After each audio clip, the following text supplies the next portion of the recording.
Alright, dude, we are live. What's up, guys? This is Dem Keys, and today, well, we are carrying on learning Godot. Today, though, we are going to be learning about physics, more specifically, collision in Godot. Right now, I'm focusing on 2D collision alone. Later on, once I get into the 3D side of things, that is, once I have, a good hang of how to do things in Godot, I'm pretty sure a lot of the same concepts would carry over to 3D as well. So something that I'm trying to achieve, I'm trying to do a couple of things, right? I've figured out, well, kind of to a certain extent. I still don't fully understand how it works because, like, okay, coming from the Unity side, things are kind of different there in the sense, if you want two objects to collide, let's say you have two cubes and you want both of them to be able to collide with each other, both of them have to have some kind of collider on them, right? Let's say it's a box collider. So both of them have to have some kind of collider, and at least one of them has to have a rigid body attached to it. Only then will the collision be registered, right? So that's on the Unity side. In Godot, you have like a bunch of other options from what I'm seeing. I haven't like fully explored it yet, but like from the small glance that I had, it seems like you have a couple of different options. You have ways to like customize collision. Well, I don't know if I would call it customized, but like it seems like there's a lot of options, and there's more flexibility in terms of like what you want to do. You have more options. Let's just put it that way. So I need to learn what each of these options is and does. Um, it could also just be that, the options that I've seen, I haven't yet mapped them to the Unity concepts. It's kind of weird. I keep connecting it to Unity when I really shouldn't be trying to connect it to Unity, but like I can't really help it because Unity is kind of uh, the only reference that I have, and that's the best way that I'm able to make sense out of the thing. Well, I mean, to be okay, even if I'm not comparing, right? Even if I'm not comparing it to any game engine for that matter, um, well, comparing it to another game engine, more importantly, comparing it to a game engine that I already know, it's a good way for me to be able to connect the dots much quicker.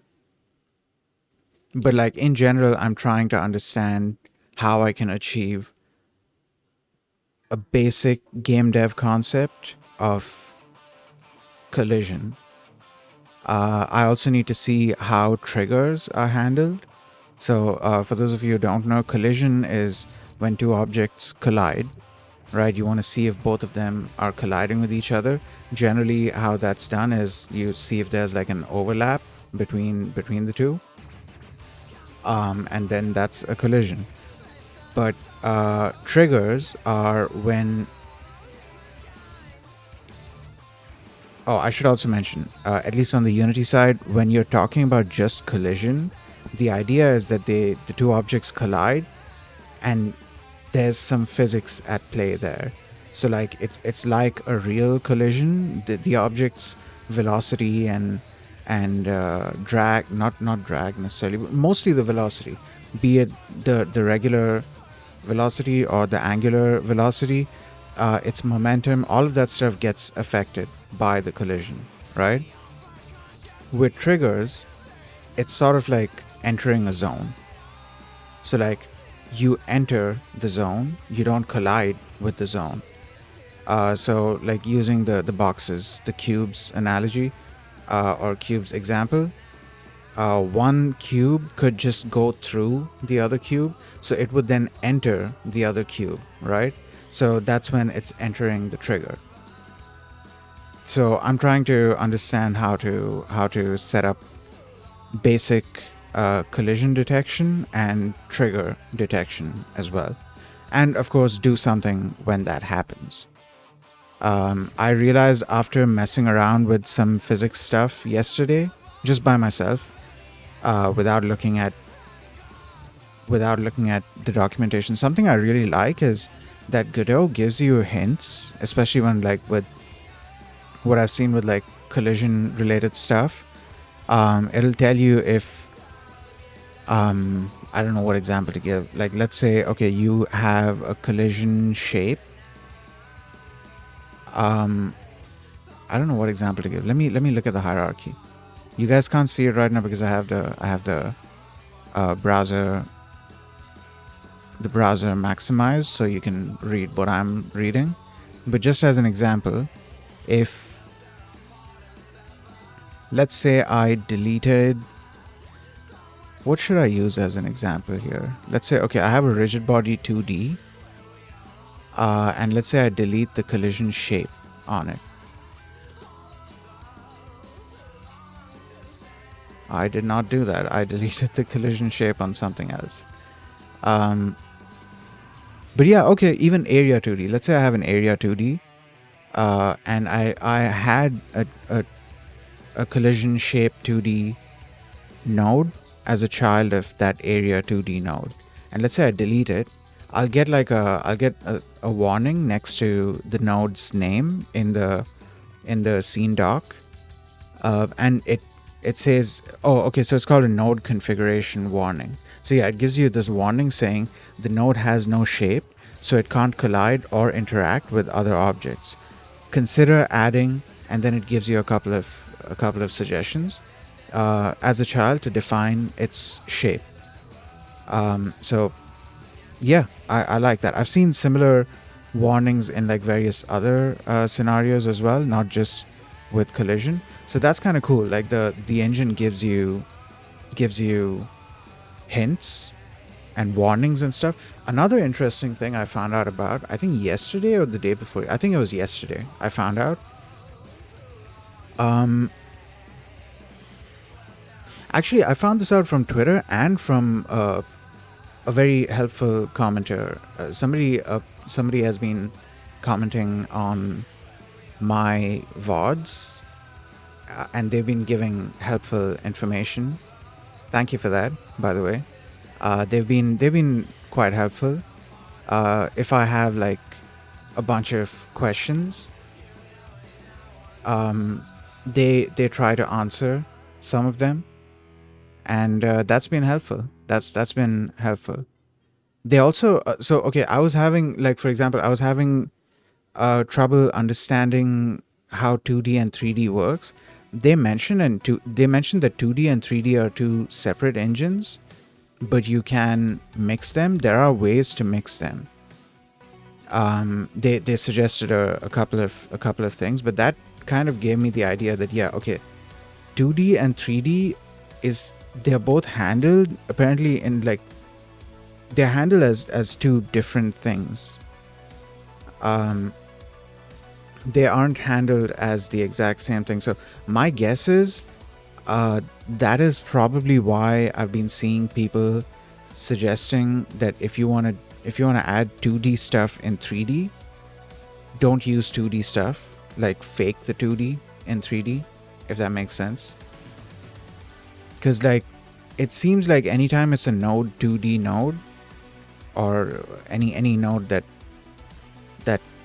inherits from node 2D, that automatically goes to the 2D side, and that automatically gets handled by the 2D engine.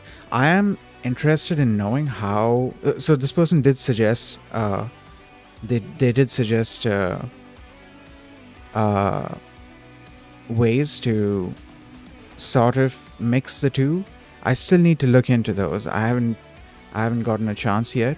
We'll get into that eventually, but that'll be interesting. Like the fact that we are actually able to sort of bridge the gap between the two, that's a good thing. I need to see like to what extent we are able to mix the two, and if there are any limitations. Okay, another thing. So this same person also mentioned, I think they had mentioned about hot reloading. Like you can change the script. I don't remember if they let me look in the video. And dude, I'm super happy to see this kind of stuff. Um like they see somebody learning and they're willing to help. And I've seen this kind of an attitude all over the Twitter Godot community. Like all over the Godot community on Twitter. I've seen like people are willing to help each other out. They're willing to help newcomers to understand things better. Because especially like a lot of people who are coming from Unity, they will not they might have like a hard time, connecting the dots if they're used to if they're used to doing things in the Unity way. So they'll have certain doubts that, oh, hey, how's this working? Why is this working the way that it works? Why is this done the way that it's done? And you have a couple of people who are willing to, you have a lot of people actually who are willing to help out with whatever information they can help out with. I guess one of the reasons for that would also be because it's not a black box technology, if you get what I mean. So a lot of people, actually not a lot of people, everyone, whoever wants to, is able to look into the engine's code and get an answer as to why something is working the way that it's working.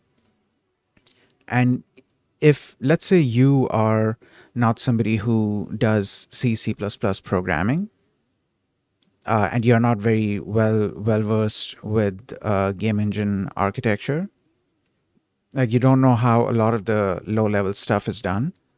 So even if you look at the code, you might not necessarily be able to make a whole lot of sense out of it, right? But there's a decent chance that there's going to be a couple of other people who are able to make sense out of it, and then they can summarize what exactly is going on there and give you the information that you're looking for. I don't know, man. To me that's pretty awesome.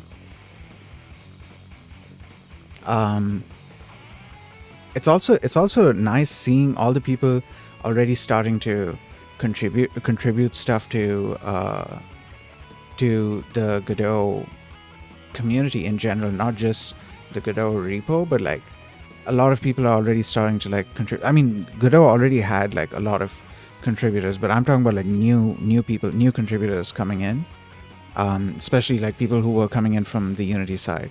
A lot of them, one very prominent one right now is Kenny NL. They, if you don't know, they are known for just a massive number of copyright free assets. I think they're licensed under Creative Commons. I don't remember exactly. I think they're licensed under Creative Commons.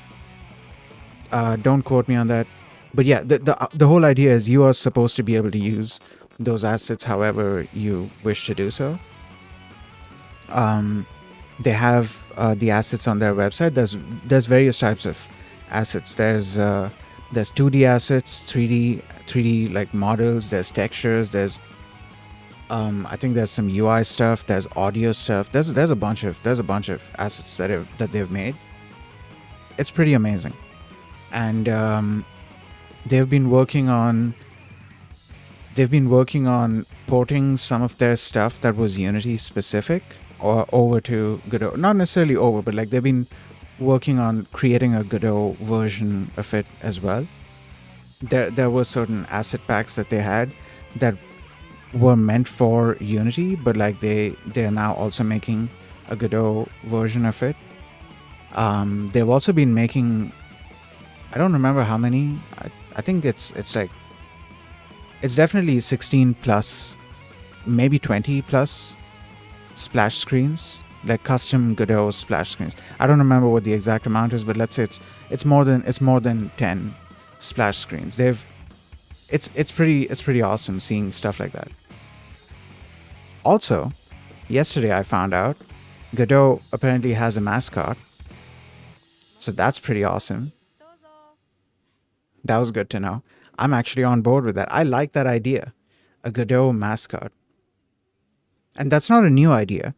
This is an idea from like a couple of years ago, I think.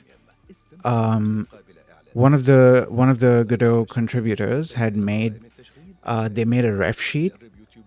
I don't know the person's name, but they made a ref sheet of a Godot mascot. Basically, they created a character, and they made a character ref sheet. And so far, the names that I've seen, aside from Godot Chan, of course, the names that I've seen are one is Sophie, and one is Godet or Godet. I don't know how that's even meant to be pronounced. But either way, I like the fact that there's a mascot. That's pretty awesome. Also, like I was saying yesterday, I think I was saying yesterday before ending the stream. I don't know, man. I'm really enjoying this feeling of learning a new game engine. Maybe because it's reminding me of back in the day when I had first started learning Unity, and I was like super excited to learn about a game engine and how things are done in a game engine. It was my first time like getting into game development, so it was a super exciting time for me, and I'm getting that same feeling right now learning Godot. Of course, there's going to be like some challenging times, some slightly frustrating times, which that all comes along with learning. Like when you don't know how something is done, you have to spend some time doing research, understanding why something is not working and what the proper solution to it is. But even so, it's nice to learn a new game engine, dude. And I'm super excited to get into the shaders and VFX side of things, because I really want to see how they go about doing shaders and VFX stuff, and I want to see if there's anything that I can contribute to the community. I mean, I'm obviously not, the best VFX artist. I'm barely a VFX artist. I just like playing around with shaders, right? And even that, I'm like not some big expert at it, but I know my stuff when it comes to shaders. At least I have a couple of years of experience, so I know stuff when it comes to shaders.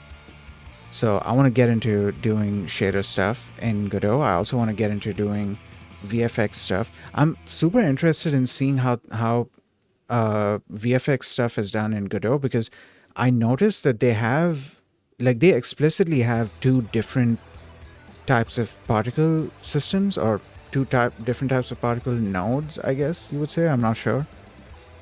Like one is one, like they explicitly state one is CPU particles and the other is GPU particles. Like that is because there's that distinction right there already. That's why I'm super interested in seeing how this is handled, because it gives you a lot of room to work with. It gives you a lot of flexibility in what types of systems you want to design. Not all particle systems need to run on the CPU.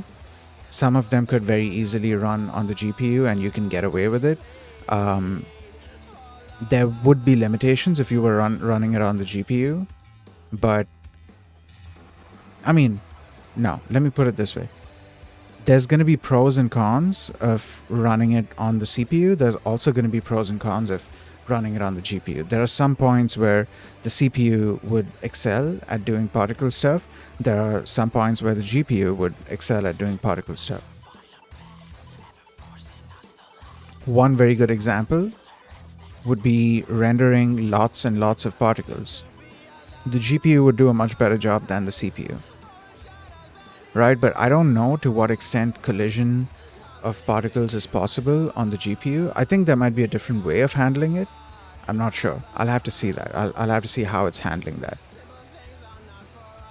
Oh, give me a second. Let me hydrate and then we can start reading. I was expecting to just start reading as soon as I started the stream, but then, well, I started talking and yeah, here we are. Okay, give me a second.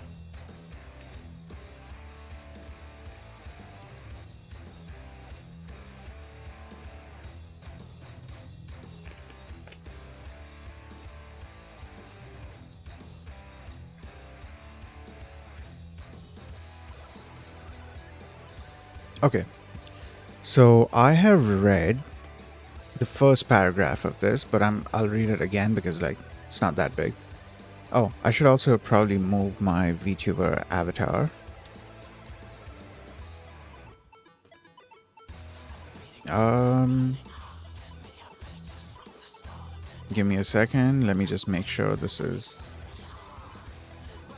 Man, we need to get back to working on this this avatar and working on the VTubing application. Anyways, um, okay. In game development, you often need to know when two objects in the game intersect or come into contact. This is known as collision detection. When a collision is detected, you typically want something to happen.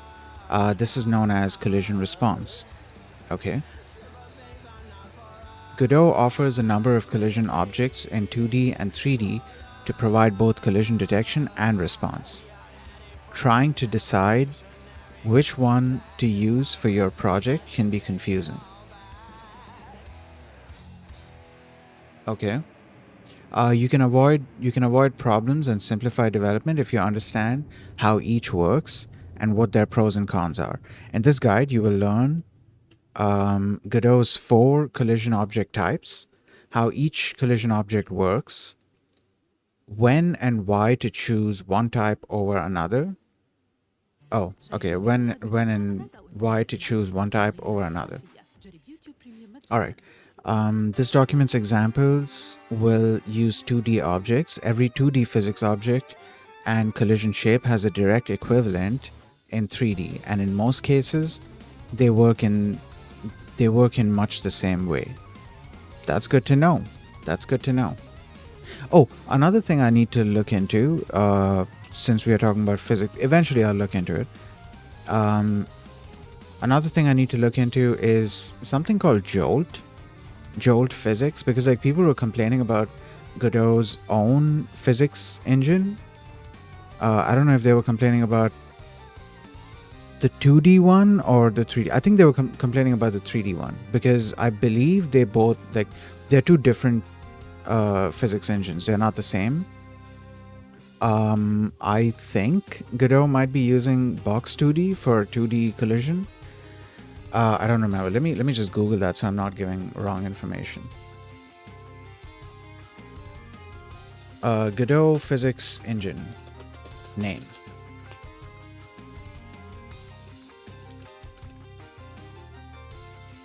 Uh,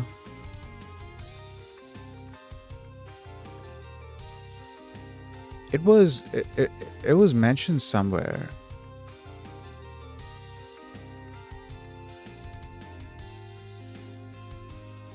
Which physics engine does Godot use?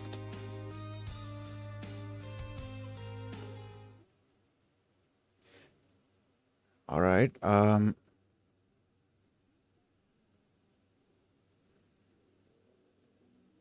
Okay, so this is a blog post from 2020. It's talking about their wait. The main goal is to modernize Godot Physics 2D and Godot Physics 3D.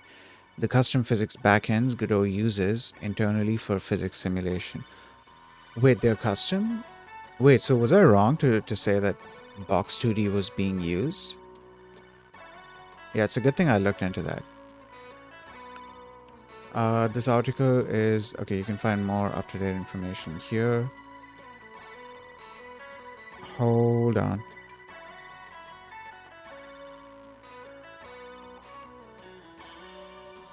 Yeah, I don't know where I had read that it was using Box 2D.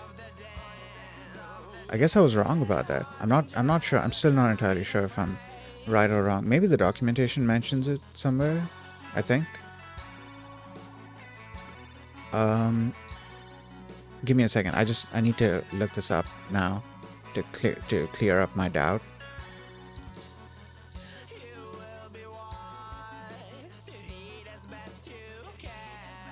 Um Physics engine.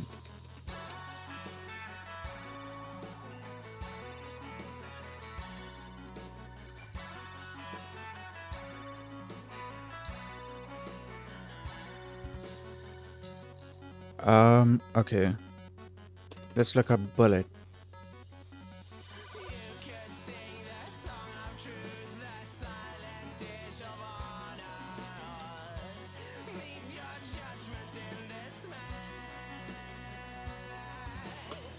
Bullet physics. Uh, okay, dude. Yeah, I'm glad I looked it up because, like, I'm not sure if. I'm not sure. I'm not sure if they are using like a custom-made physics engine or custom-made physics backends for both 2D and 3D, or if they're using if they have like separate physics backends for 2D and 3D, which are I, where did I read that it was using Box 2D for 2D physics? Because I remember there being two different backends for 2D and 3D physics, and people were complaining that one of them didn't necessarily have the best collision. I think their issue was determinism. Like it wasn't always accurate and it wasn't always predictable. And then a bunch of people were suggesting looking into the Jolt physics engine, which is uh, it's sort of an extension made, a physics engine extension made for Godot. So at some point, I want to look into. I don't know why I'm focusing so much on this right now. I need to find out. Hold on, dude. Let me. I'm gonna Google this.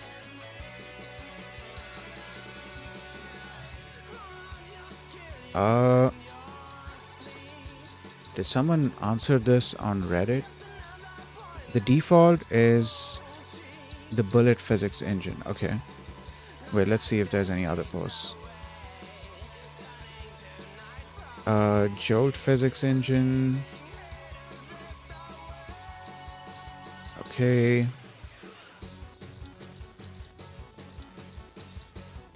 Godot 2D physics engine. Box 2D has entered the Godot area.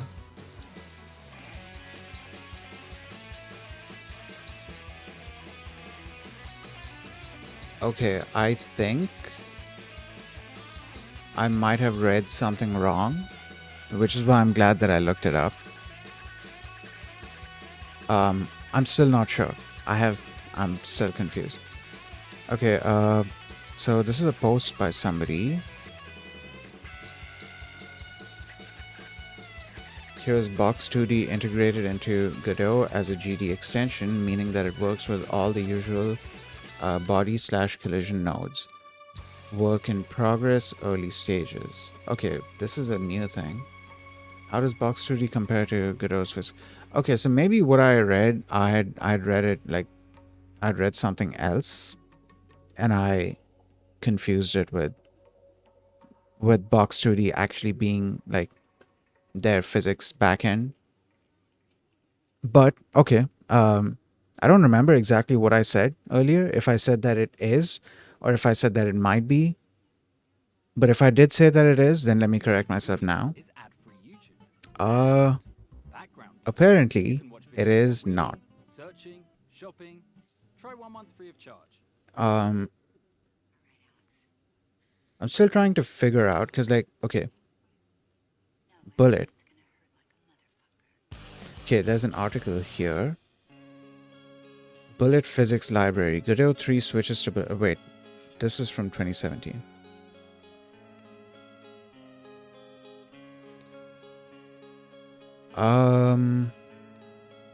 Could it be in? Okay, let me look it up here so you guys can see what I'm looking at.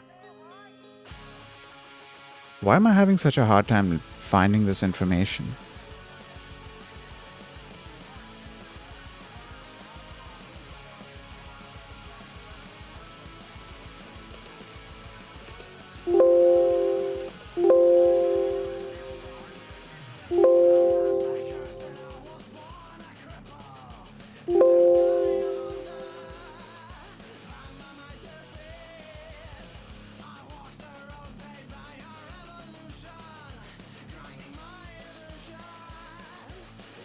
Just a second, guys. I need to find this information. Okay, so it's not mentioning which engine it uses, which I'm wondering if that means that this is it's their own, their own physics engine.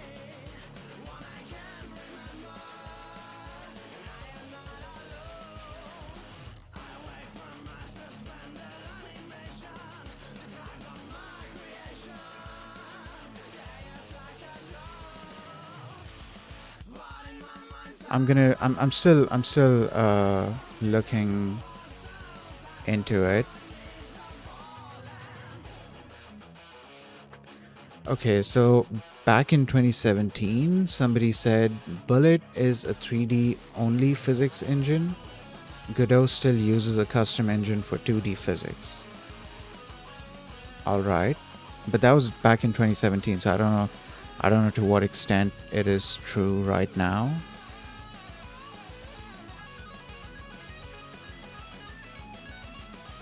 Okay, Godot, Bullet, physics. Um,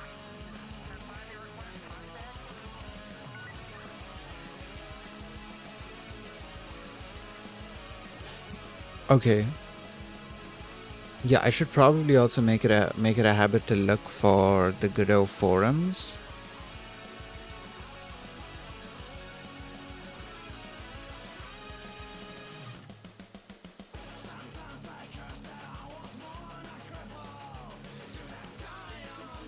Okay, Godot for native physics is a little bit unstable in some situations. There was even a petition regarding returning bullet physics back into Godot 4. Right, so at this point, I'm not even sure about the bullet thing. I don't know exactly. I'm gonna have to Google this, but I don't want to carry on Googling this on stream because it's gonna waste a lot of stream time. I would rather, carry on with the research. So as it stands right now, I'm not sure what physics engines or physics engine is in use for 2D physics and 3D physics, but I'm gonna keep digging. I'm sure after stream, if I'm gonna look it up, I'm gonna eventually find it. Just like me, that there must be other people who have asked this question.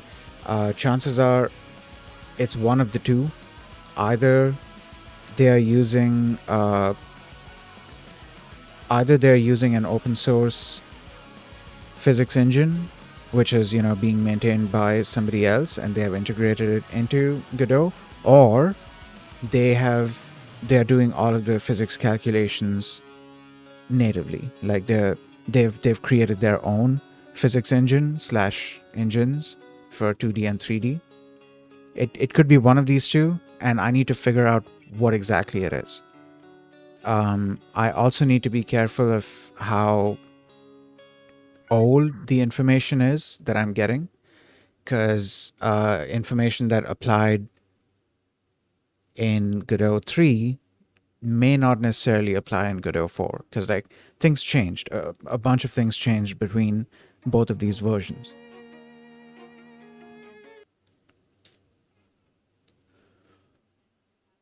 Um,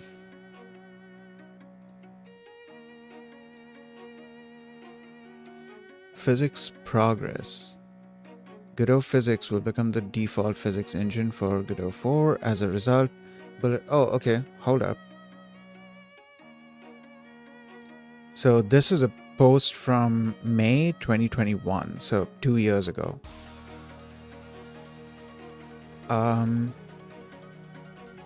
I've been working on improving Godot physics since December, and time flies. Okay, cool.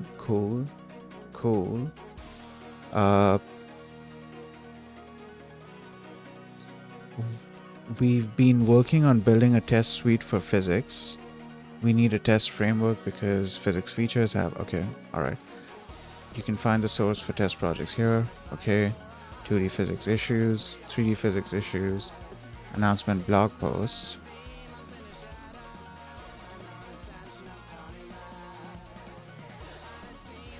Godot physics will become part of the default. Will become the default physics. Okay, so it's called Godot physics. Okay, Godot physics is now ready. The missing features were completed recently, and some of them will be retrofitted to Godot 3 to be part of minor releases. Um,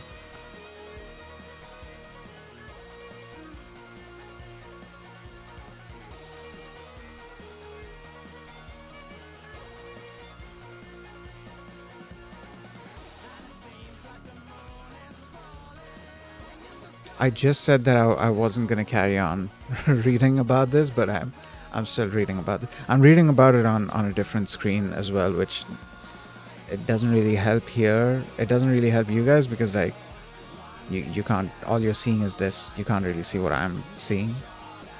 Hold up, what's this about particles? GPU-based particles with support for custom particle shade. Oh shit, dude. See, reading this kind of stuff excites me because I wanna dive into that kind of stuff. Because like GPU-based particles was in Unity, that was VFX Graph. That was their solution for GPU-based particles. And if you use their Shuriken particle system, which was your basic particle system that you had, basically not VFX Graph. If you were just using the regular particle system, that was CPU based. Okay, so I need to go back to what announcement were they talking about? Physics. Many changes to so and so. Okay, so what I'm getting right now is that Godot has its own physics engine. Like that's what I'm understanding right now. Godot has its own physics engine, but I can't say that for sure until I've done proper research and actually seen that mentioned somewhere. I don't know where I got the box 2D thing from, dude. I'm still trying to remember where I read the box 2D thing from. Was the person who posted that comment mistaken, or was it like was somebody working on an extension, or I'm still confused about that because I remember somebody mentioning this. Anyways, though, okay, Godot has its own physics engine. So what happened to Bullet? I need to find out that as well, because like from this blog post, it's seeming like they were gonna retire Bullet at some point, or well, not use it anymore. As a result, Bullet will be supported with an official plugin. Oh, Bullet was, it's not going to be retired. Okay. The transition requires adding missing features that were supported only with Bullet. This makes sure that no regression when switching to, there's no regression when switching to Godot physics. That's kind of cool. My mind went to, oh, they're going to retire the engine. But no, apparently they made a plugin so you can still carry on using it if you want. That's kind of cool. For some reason, my mind didn't go to that. I don't know. I'm still used to the Unity ecosystem where like things work a little differently.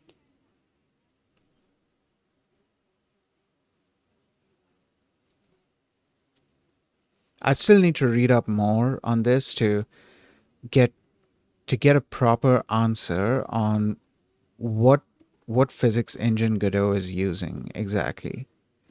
Is it like their own native physics engine? Is it Bullet? This blog post is telling me it's probably not Bullet. And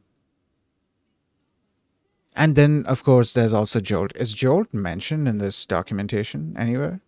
Because like Jolt is a separate thing, right?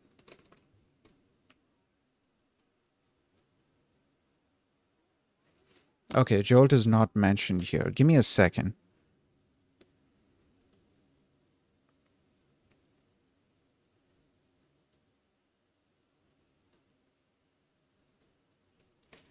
So we're going to look up Jolt physics.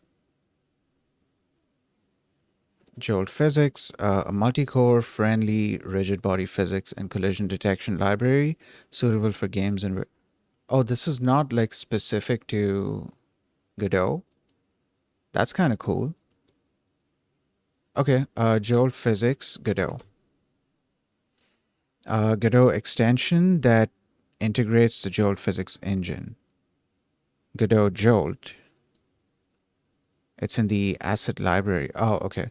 Also, kind of exciting, Godot is working on, and it seems like they've been making a lot of progress as well on their own asset store.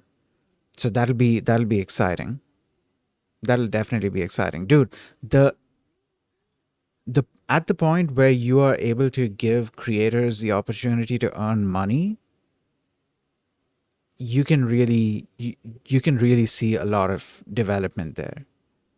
Like it can I don't even know how to explain what how that changes things, but like it helps develop, it helps improve, it helps better that whole platform when the creators that are offering these things are they also have a monetary incentive.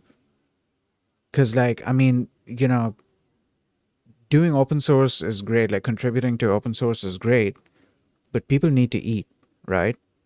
So if people are able to make a living or even earn, like, even if they're earning peanuts, they're still earning something, right? If they're able to earn money through the Godot asset store, you're going to be seeing a lot of amazing stuff being made. Like that monetary incentive, that monetary value, or that monetary gain, it's going to incentivize them to, I should, hold on. I'm still on the BRB screen. Yeah, that monetary uh, incentive, it's or that monetary gain is going to incentivize them to build some pretty amazing things. Like, let's say we're talking about some, let's say I'm sure that something like this already exists, but like, just let's say for the sake of an example, somebody were making, I don't know, a node based, a visual scripting solution. I'm sure a couple might already be there. I don't know if Godot has its own. I remember reading something about it, but like, I read about it a little bit and then I didn't really touch that situation. Hold on. Godot visual scripting. Getting started with visual scripting. Um,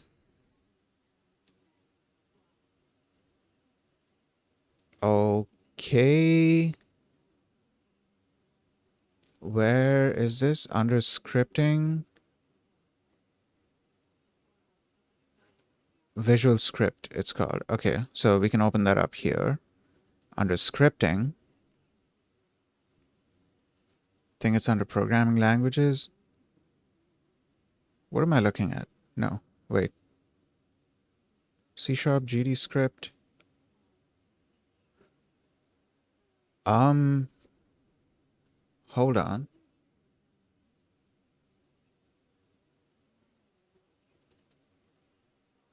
Give me a second, guys. Okay, let's look at the EN version of this. Apparently there's no EN version of this. What?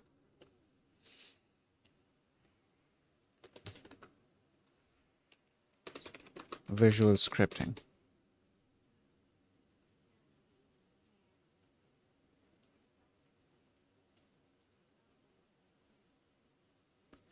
Okay, I found okay, this is kind of weird, right? I found documentation for something visual scripting related, but I found it, how do I explain this?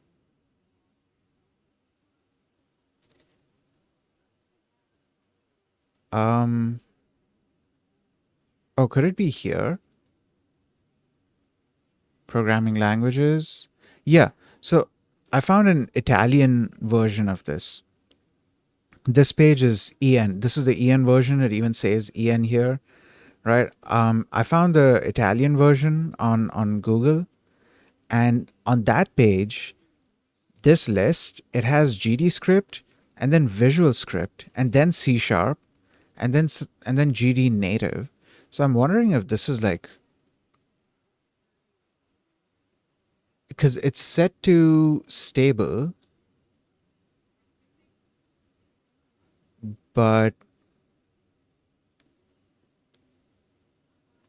what am I looking at? Which version of the docs am I looking at?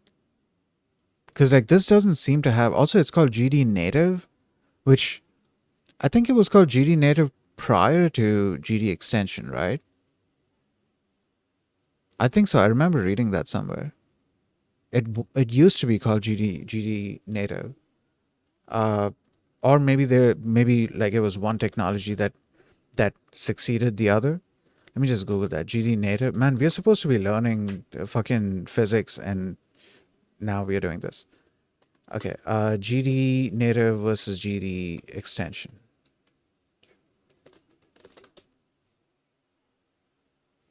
GD native's successor, GD extension. Oh, okay. GD extension is a new implementation of the GD native layer that allows the creation. So what I'm looking at is probably a very old thing. Okay, so then what exactly happened to Godot visual scripting? Let me Google deprecated. Godot 4.0 will discontinue Visual Script. Okay. Godot's visual scripting language, Visual Script, was introduced in Godot 3.0 almost 5 years ago. Okay, so that explains why I'm not able to find it. So if I go back to, let's say, 3, there it is, Visual Script. Godot 4.0 will remove Visual Script from core entirely. As a result, creating new projects using visual scripting in Godot is not recommended. Future Godot releases may have Visual Script re-implemented as an extension. That's probably the best. That's probably for the best. Um, while Godot 3 will keep Visual Script supported, we recommend trying out GD Script. I also recommend trying out GD Script, dude. Because one thing that was like super amazing to me, I think it'll probably have like its certain limitations, but it's still pretty awesome. It's the hot reloading feature where you are able to make changes to one of your GD scripts, and the change reflects. Let's say you have a build running, right? You hit F6 and like a debug build is running. You can make changes to one of your scripts in the editor and hit save, and that change is reflected in your build. Like you don't have to build the whole thing again. That's amazing to me. I haven't been hydrating, dude. How long have I been talking? Holy shit. Also, how are we doing on the music? I'm not listening to the music. So like I don't know. Video got paused. Okay. By the way, speaking of music, go check out Machine Supremacy. Pretty awesome band, pretty awesome music. If you like video game inspired music, you'll definitely like their music as well. It's they've got a lot of good stuff. Yeah, hydration. I need to remember to hydrate, dude.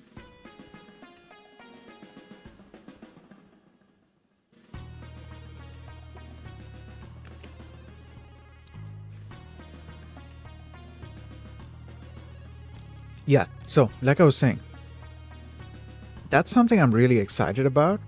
I don't know to what extent that specific feature is supported with via GD extension.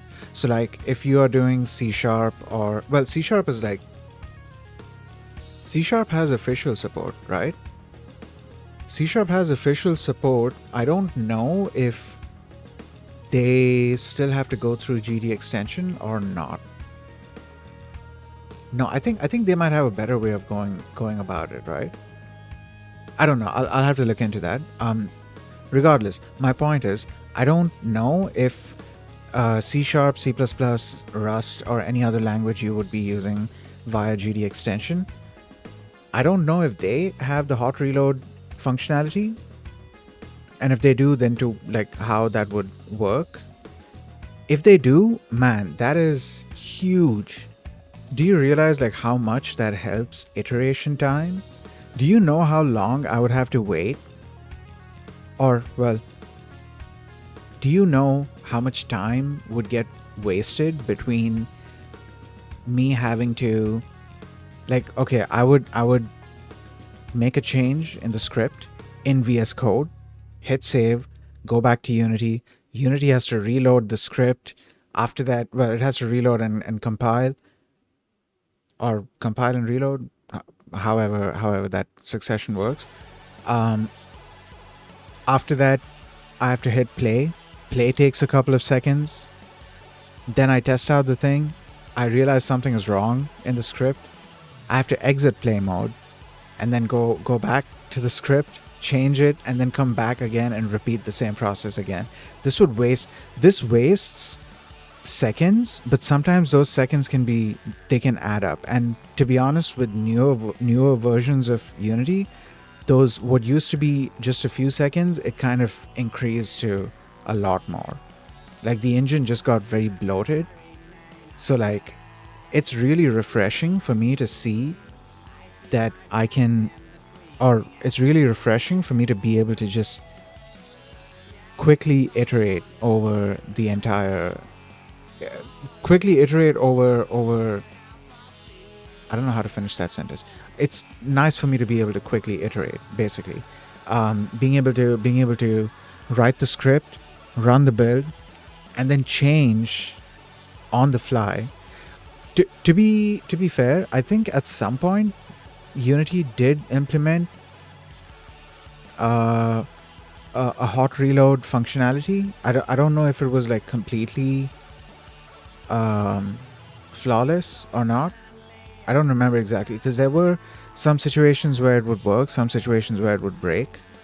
I still can't remember exactly. But that was with like later versions, not older versions. But even so, even that would take some time. Like you hit save and then the thing compiles and reloads. It would still take some time.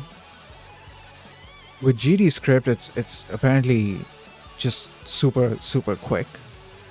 So like, I don't know, man. Iteration time is just so short in this engine, and more specifically, I think with GD script. I haven't tried out C Sharp yet. I should definitely try out C Sharp, because I feel like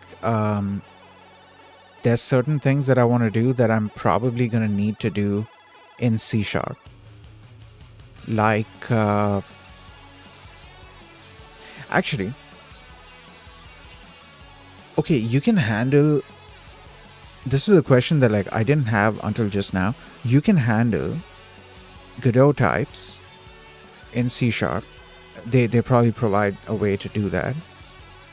But what about like C Sharp's other system types? Are you also able to handle those? Because like if you are, that's great, because then you can do a bunch of other things as well.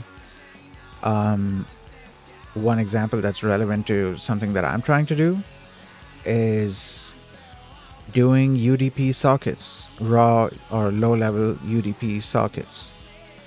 Well, I say low level, but like it's still kind of high level, even if you're doing it in C Sharp. But a lot lower level than what we are offered in GD script. Which, to be fair, I still haven't looked too deep into that to find out if I'm able to work directly with sockets. If I am, then great. I'll definitely do that. If not, then that specific piece, that specific system, like for example, maybe if I'm implementing the server, that server alone can be implemented in C sharp. Everything else can be implemented in GD script. I would love to do that because like it seems like working with GD script, given how tightly it's integrated um with the engine, it seems like it would make things a lot less hectic. Though, I mean, how hectic it would be if I did the same thing via another language like C sharp. I'm yet to test that out. I do want to test it out though. I want to see how good or bad that experience is going to be. There's still a lot of things that I have to test out. Though I want to get a good hang of. I think I do have a good hang of GD script. At least the syntax. I need to see all of the other tools that this language provides. At some point, we should look into just scripting. Like, open up GD script. Okay, so they have this. Okay, so yeah, for example, there's a bunch of things that I don't yet know how to do, which I'm pretty sure are possible to do, but I just don't know how to do them yet. It's stuff like referencing another node in my script, not having to use get node, but like assigning from the inspector or something like that.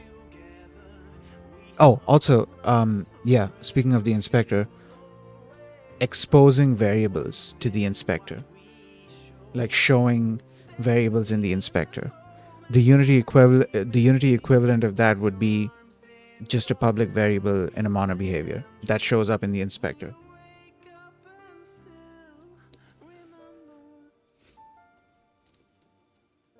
What is GD script exports? Did I click on that at all?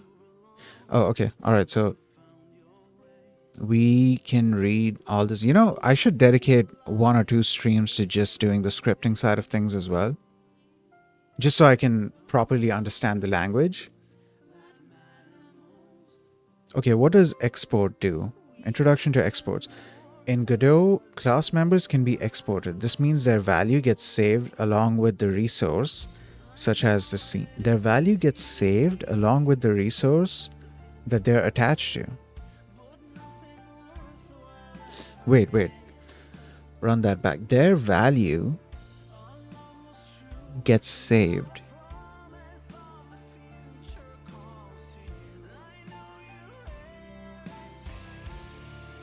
Their value gets saved along with the scene. Is that kind of like a save mechanism? Like, for example, if you, I don't know, serialized this into JSON and wrote it to a file?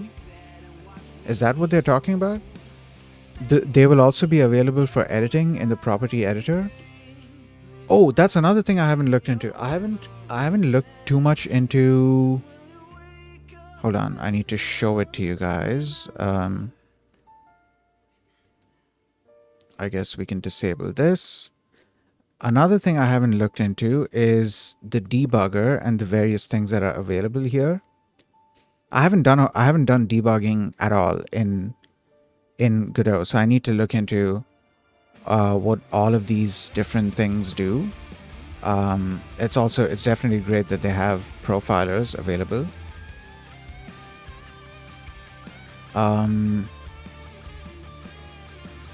But yeah, dude. Okay, we are now officially 1 hour into the stream, and I haven't started. I mean, I kind of started the physics thing, but like, I got distracted. I also just realized that I didn't do the transition, and I thought you guys were able to see. So yeah, the debugging section, the debugging panel, whatever it's called, I need to look into all of the tabs, the various tabs that are available, and how I can use all of that information.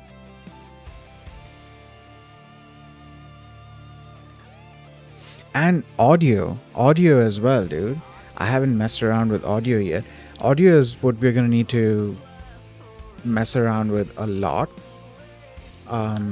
especially when making the soundboard. Because like I mean, I could get ambitious with the soundboard application, especially since it's going to be running on a different system. I could get ambitious with it. Like, for example, um, I don't know, adding any kind of effect to a sound, maybe adding reverb, maybe, I don't know, high pitched or something. I also want to see how heavy or light that application is going to be. I'm also kind of curious, like, how heavy is a bare bones Godot application, like just an empty scene, compared to a bare bones Unity application, which again, just an empty scene. I don't think I'm going to be testing that out, but I definitely want to see what the performance of my application is going to be like. Performance is another thing I need to do research on, especially since I'm still very new to GD script. So like being able to write the code is great, but I want to make sure that I'm writing performant code, not badly performing code. So I need to see the various like performance optimization related things. Basic usage. If the exported value assigns a constant or constant expression, the type will be inferred. And okay, all right. I'm still trying to understand what exactly exporting does.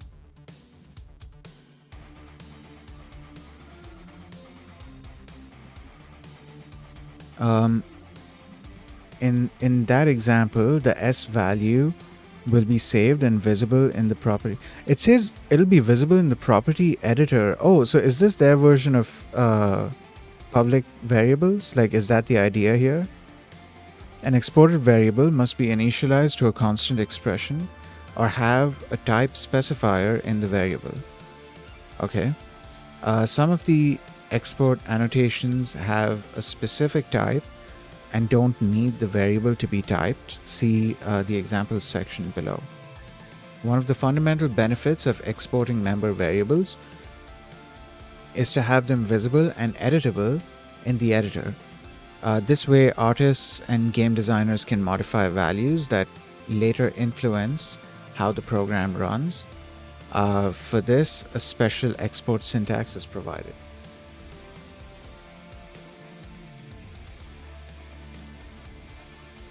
Exporting properties can also be done in other languages such as C#. The syntax varies depending on the language. See C# exports. Okay. Oh, you use an export attribute there. Okay. That makes sense. That makes sense. Yeah. Oh, also it's interesting to see that the class, it inherits from node 3D. Well, I mean, not all of them. It'll depend on which node it is, of course. But yeah, it's interesting to see how it's done here.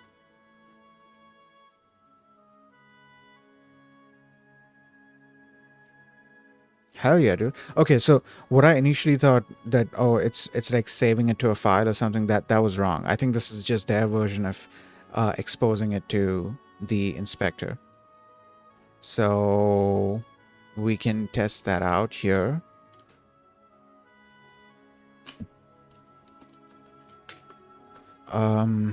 Where are we? Okay, sprite 2D. So in sprite 2D, I can make a variable at export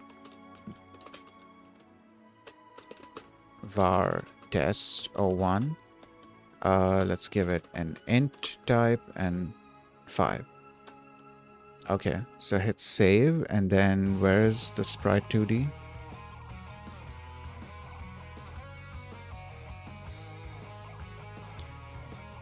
Okay. Oh, there it is. Hell yeah, dude. Okay. What else am I able to specify? Would float work?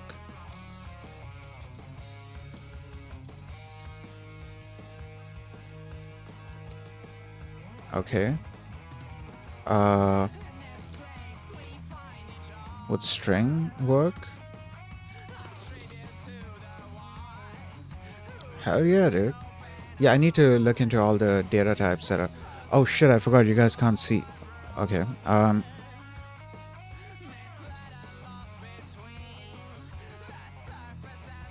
Yeah, here it is. So I added this line in my script, and then here in the inspector, once I saved the thing, then the variable appeared over here. So that's basically their version of public, or a serialized variable that shows up in the inspector. Okay. How are we doing on the music? Also, give me a couple of seconds. Let me hydrate, and I need to grab something.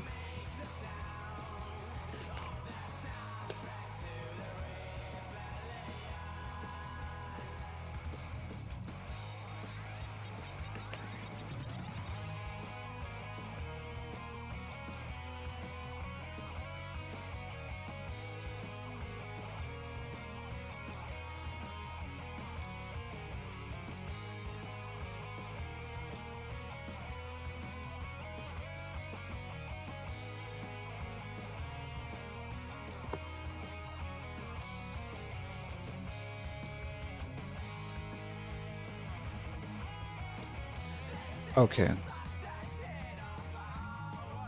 I just realized that I forgot to transition, and I just assumed it was showing up on stream. So let's run that back. Um, this is the line that I added. This is just funny at this point. Um, this is the line that I added, the export thing, and this is where the variable shows up when I save the script. Okay, cool.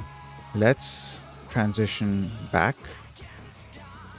Okay, and let's carry on reading. I'll save this for some other day. I'll save the scripting part for some other day. We also need to get into you, man. Okay, now we're just getting distracted. We are carrying on reading the brochure.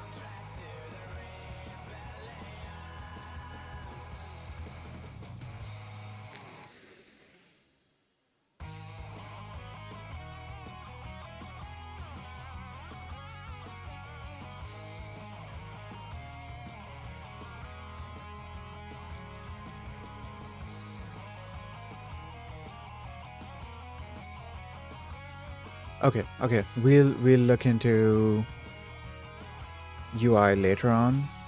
Uh, in GD script, an introduction. That's where we were, right? Yeah. All right. Um,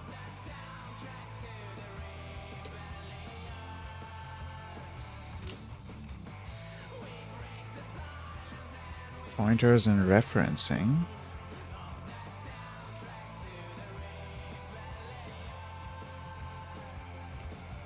I like that they're comparing it to other languages, so you're able to like make sense out of it, especially if you are coming from a different language.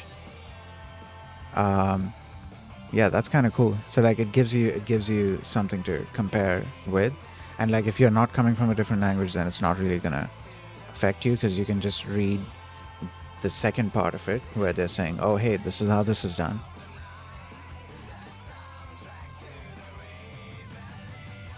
Dictionaries. Okay.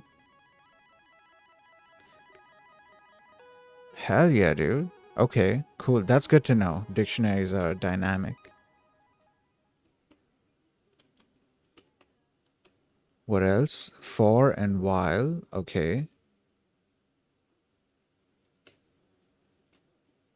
يوتيوب بريميوم هو يوتيوب بدون إعلانات وتنزيل فيديوهات بحيث يمكنك مشاهدة برامج الطهي وأنت تتناول وجبة طعام في الطائرة. يوتيوب بريميوم أكثر من مجرد تطبيق. I love this example. I love this example. Okay. Iterating using the C-style for loop and C-derived languages can be quite complex. All of these lines of code. Okay? In GDScript, it's this. Because of this, GDScript makes the opinionated decision to have a for in loop over iterables instead. Oh, wait, have I not done for yet? I just realized that I haven't done for in okay, so that's how you do. So similar to Python, you're iterating over an iterable. A for loop runs over an iterable basically. So a for loop is basically a for each. So like even if you want to do a for loop that runs 5 times, you do for I in range 5, and then whatever statements you want in there.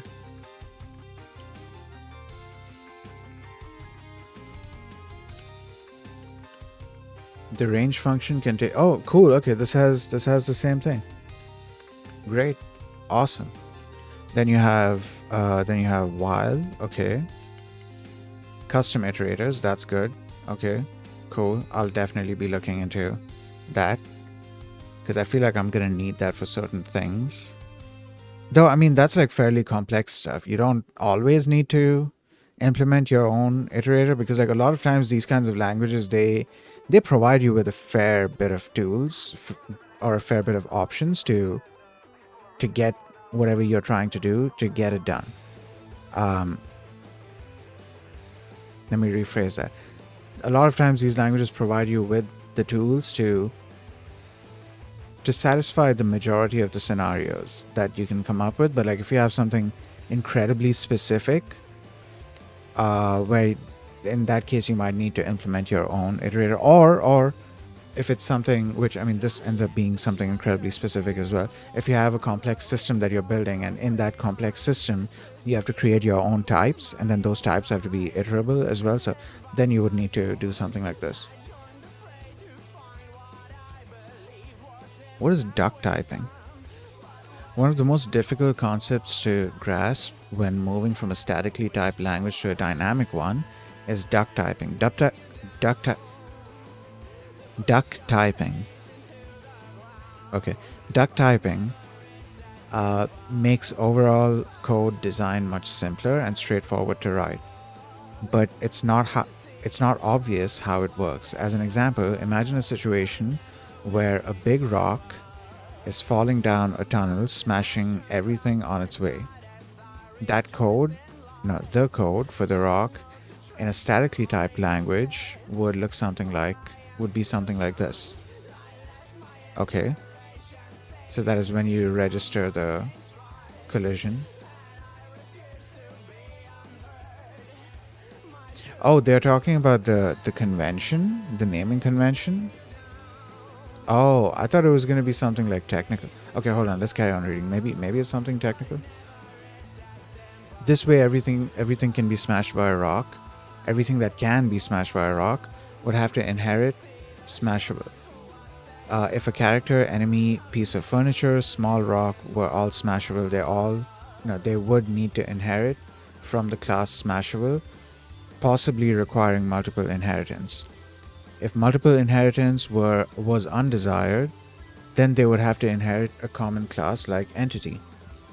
Yet it would not be very elegant to add a virtual method smash to entity only if a few of them can be smashed.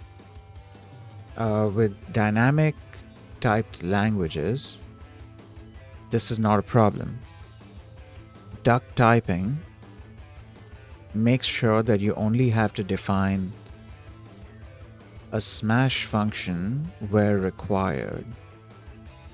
Oh, okay. I think I was wrong about the naming convention thing. Glad I read the thing. Glad I didn't jump the gun there. Okay.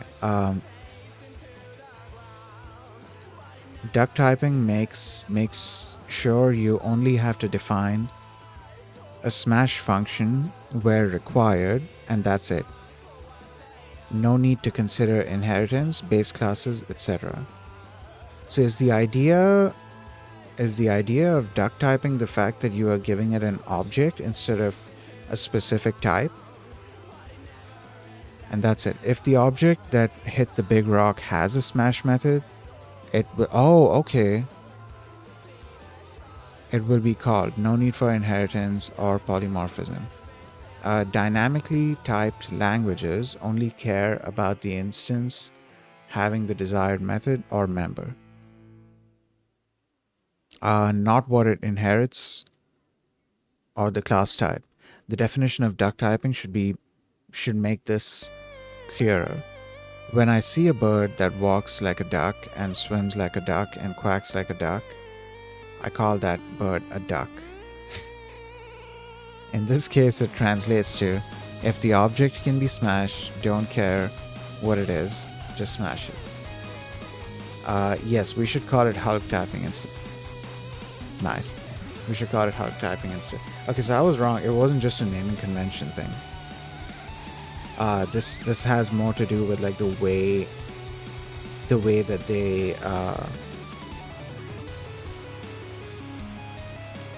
I'm not even sure like where to go with that. This has more to do with the way the code handles the types, as opposed to just a naming convention. It's possible that the object being hit doesn't have a smash function. Some dynamically typed languages simply ignore a method call that doesn't exist, but GDScript is stricter, so checking if the function exists is desirable. That's cool. I didn't know that you could check if a method exists. Then simply define that method and anything the rock touches. I just realized we were supposed to be doing the fucking physics thing, dude. Holy shit. Let's go back to physics. Okay, collision objects. Godot offers 4 kinds of collision objects, which all extend collision object 2D. The last 3 listed below are physics bodies and additionally extend physics body 2D.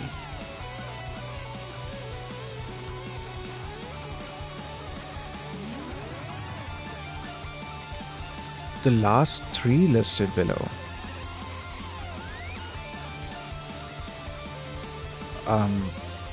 So they mean these 3?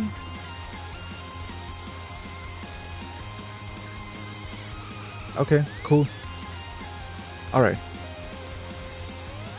So, Godot offers 4 kinds of collision objects, which all extend collision object 2D. The last 3 listed below are physics bodies and additionally extend physics body 2D. Okay. So, area 2D. Area 2D nodes provide detection and influence. They can detect when objects overlap and emit signals when bodies enter or exit.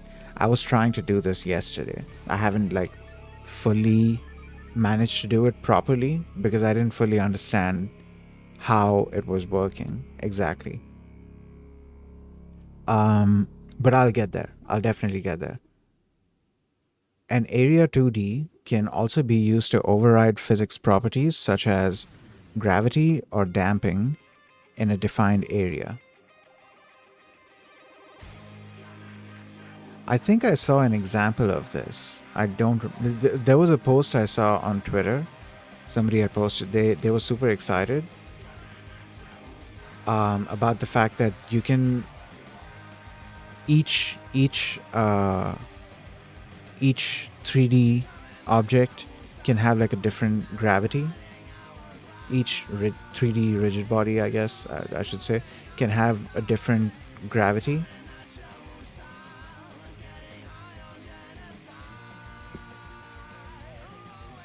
I think if I remember right, in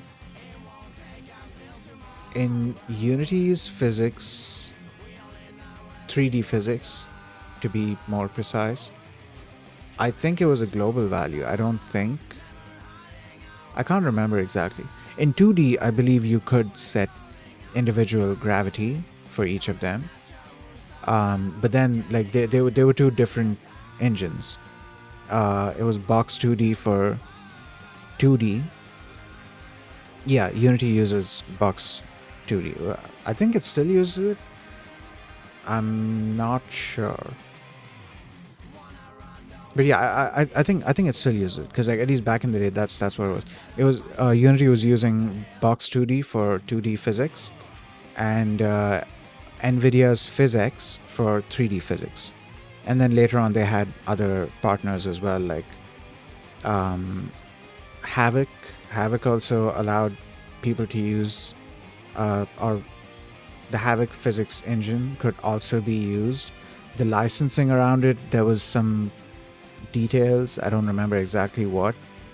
Um, but yeah, you could use it, and I think it was mainly meant to work with the ECS. I don't remember if it was meant for like regular game objects and stuff. I tried it with ECS. But anyways, dude, carrying on with this. Uh, all right, next, static body 2D. A static body is one that is not moved by the physics engine. Okay, it participates in collision detection, but does not move in response to the collision. It participates in collision detection, but does not move in response to the collision. Okay. Uh, they are most often used for objects that are part of the environment or that do not need to have any dynamic behavior. All right.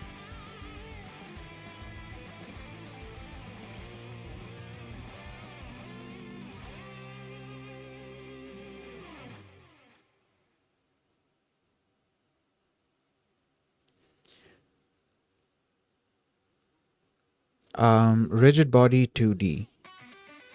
This is the node that implements. Just a second. Let me make sure. Let me just click here a couple of times. This once this track stops, it's probably gonna end. So here's what we're gonna do. I'm gonna go to another track, and then I'm gonna select the shuffle thing. Okay, shuffle is already on.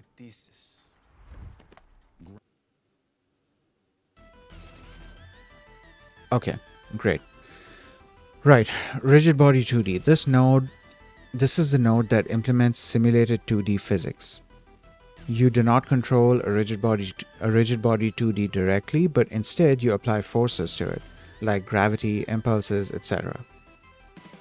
And the physics engine calculates the resulting movement.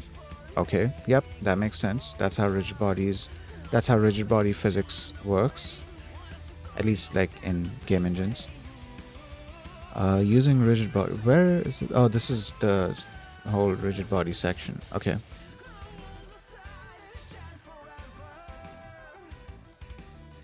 And then character body, a body that provides collision detection but no physics. Oh, so you just move it? All movement and collision responses must be implemented in code. Oh, this is interesting. So this is the equivalent of doing like transform.translate, like or setting the position manually, and then still being able to register collision. That's kind of cool. They have a separate node to handle that. All right, moving on. Physics materials. Static bodies and rigid bodies can be configured to use a physics material. This allows adjusting the friction and bounce of an object and set its absorbent and or rough. Set if it's absorbent and or rough. Okay.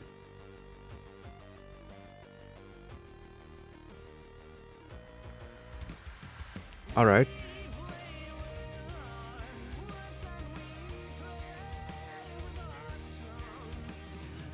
Then collision shapes. A physics body can hold any number of shape 2D objects as children.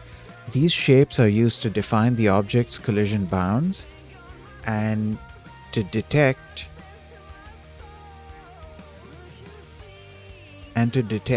contact with others. Okay. So that means if we have any of these and we want, okay, so these components would have collision, but apparently you can define their shape using a separate shape node. That's kind of interesting.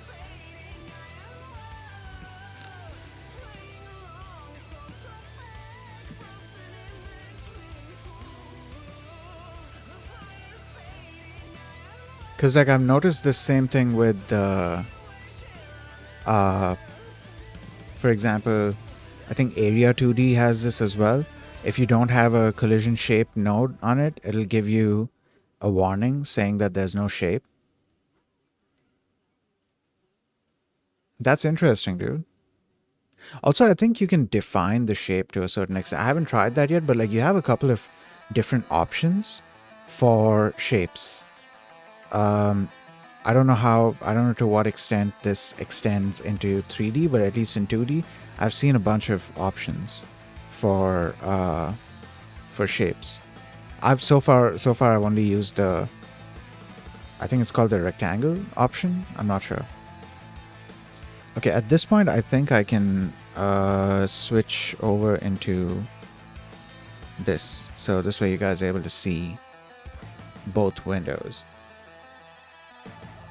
All right, so what I was talking about here was this. So like I have an area 2D object, but this object has to have a collision shape node. Or well, I have an area 2D node, but this area 2D node has to have a collision shape node. If I delete this node, then it gives me a warning saying the node has no shape. So it's kind of interesting seeing like, okay, you have this thing that can detect collision, but at the same time you still have to define its shape using another node. That's a new concept to me. Also, yeah, collision shape 2D. Here is the different types that they have. I haven't tried all of the other ones. I wonder if there's something where you can, because there was like a polygon thing as well, right?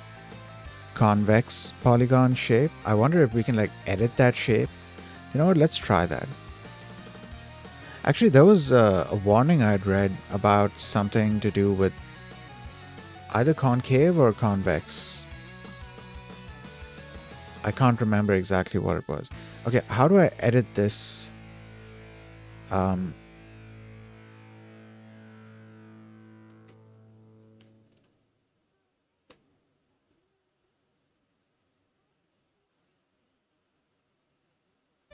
Okay, maybe I should look into that later. Yeah. Let's just change that back to rectangle and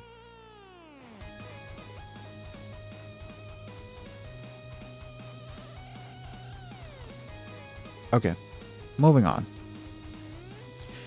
In order to detect collisions, at least one shape 2D must be assigned to the object. These shapes are used to define the object's collision bounds and to detect contact with other objects. So this detects the contact. What does this do then? Area 2D nodes provide detection.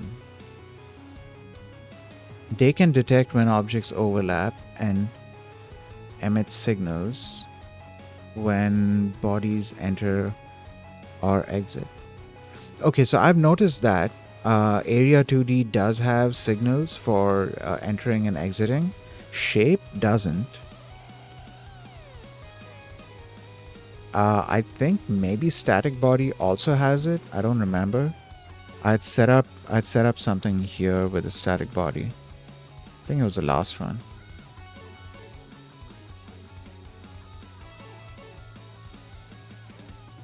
No, apparently static body doesn't have it. Area 2D does have it though. It has a couple of different ones. I need to explore what each of these does to understand how I can use them. Because like what I'm trying to do is have this enter this trigger and then have something happen. I'm also trying to have this collide with this, not enter it, but collide with it, and then have something happen. So I need to learn about the physics and how exactly collision detection works. Because like okay, we have collision. That's great.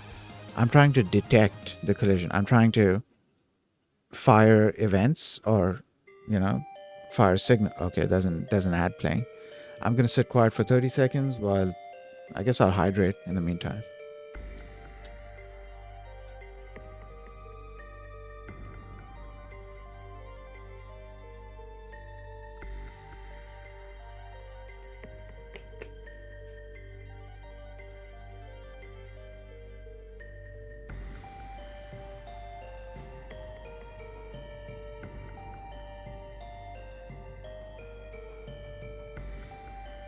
All right, welcome back.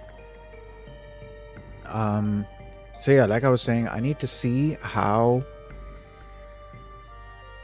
I can go about detecting the collision and what the workflow would be like in terms of like from which end does the signal need to be fired and which end has to receive it.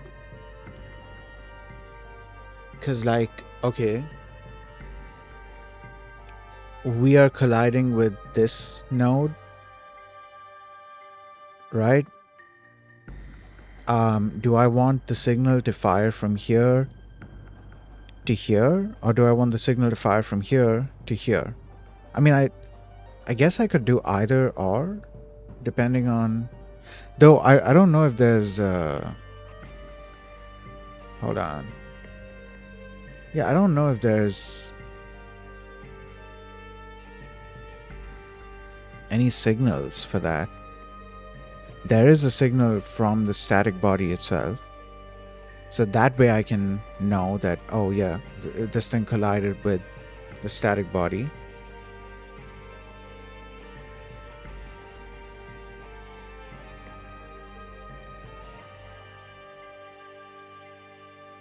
Okay, I guess I just need to carry on reading. Okay, the most common way to assign a shape is by adding a collision shape 2D or collision polygon 2D as a child of the object. These nodes allow you to draw the shape directly in the editor workspace. Be careful to never scale your collision shapes in the editor. The scale property in the inspector should remain 1, 1. When changing the size of the collision shape, you should always use the size handles, not the node 2D scale handles. Okay.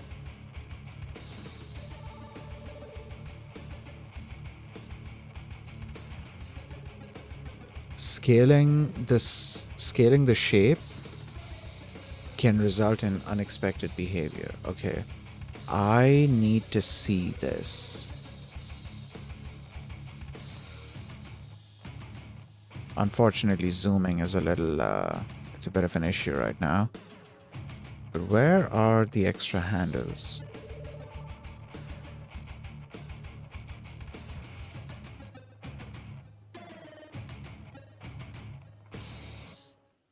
Wait, would it appear if I changed it to convex polygon? I think.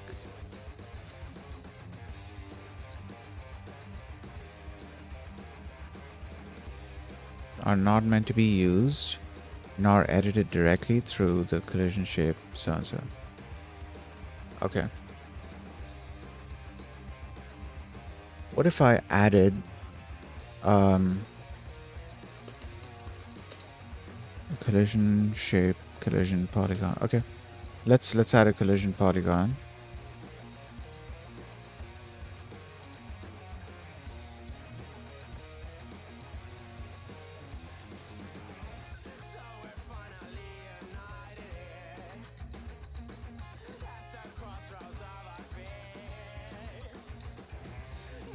Okay, let's just not worry about that. So, because what I know is about scaling this, I know I'm not supposed to scale from here. I'm supposed to scale using these handles, right? I know about.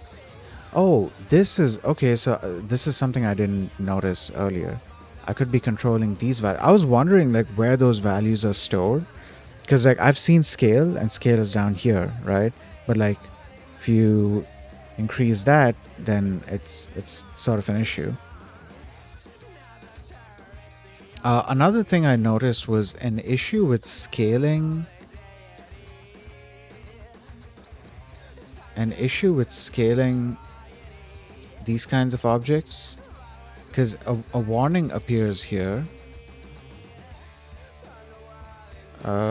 Okay, it's not able to read the warning. Okay, there it is. Size changes to rigid body 2D will be overridden by the physics engine when running. Changing the size in children collision shapes. No, change the size in children collision shapes instead. Yeah, see, I need to understand what exactly is going on here, like why that happens. I guess that's something to do research on later.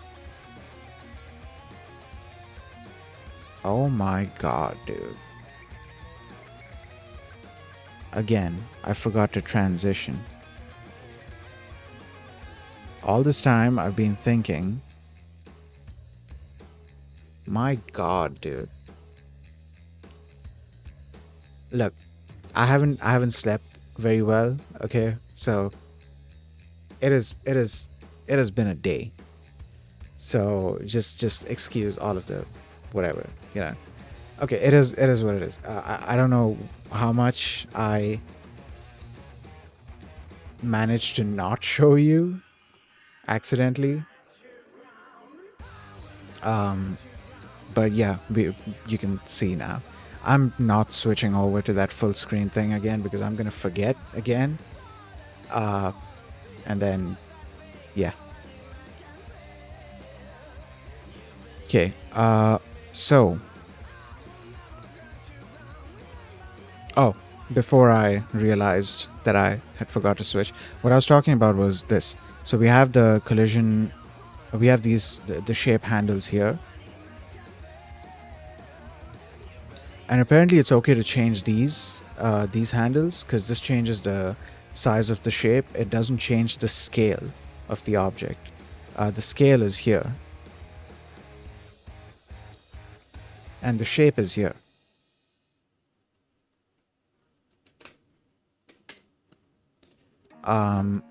And later on, what I was talking about was this thing where you can scale an object, a parent node, and then you get a warning here that it gets the changes get overridden by the physics engine. So I need to read up more on that and understand what's going on. I'm pretty sure there's a write-up by somebody somewhere explaining how it works or why it works that way.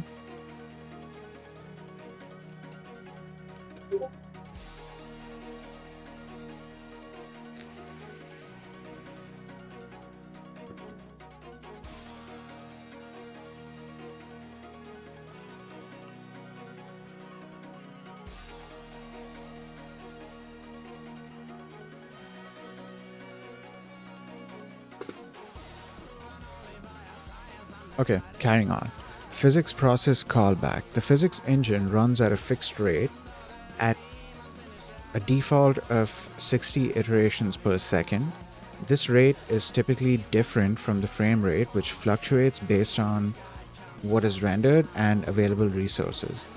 It is important that all physics-related code run at this fixed rate. Therefore, Godot differentiates between physics and idle processing. Code that runs each frame is called idle processing, and code that runs on each physics tick is called physics processing. Godot provides two different callbacks, one for each of those rates. Okay.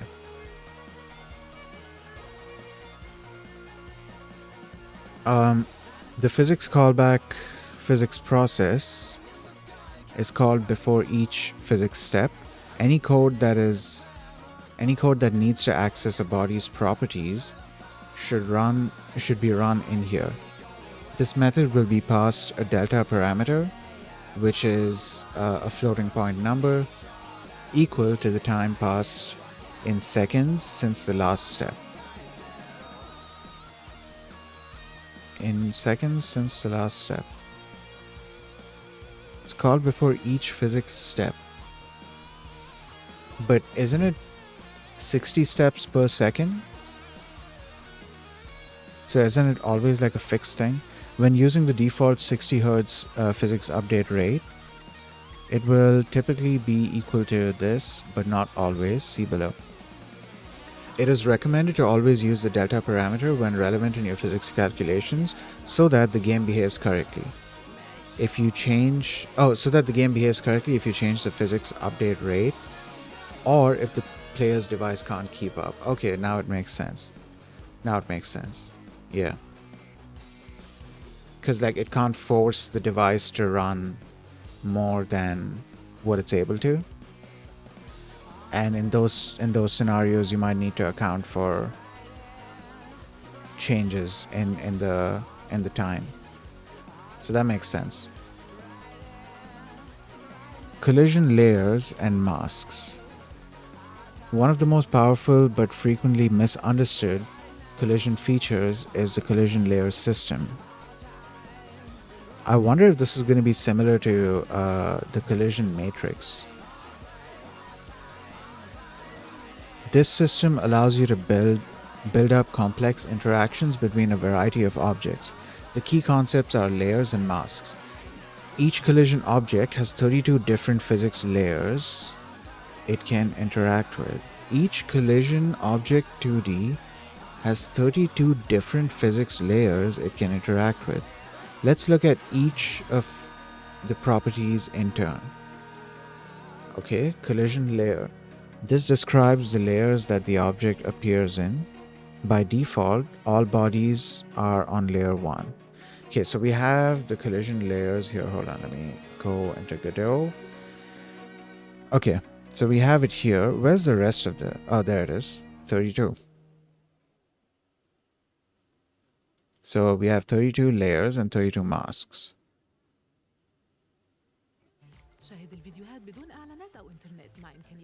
Oh, okay, this is interesting. So that way I can select which objects can collide with which, or which layers can collide with which layers.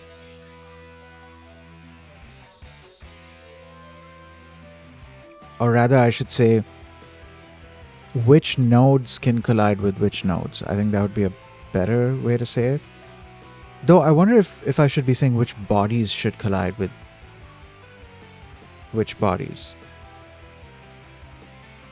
Okay, I guess I'll find out the terminology later on. But yeah, okay, cool.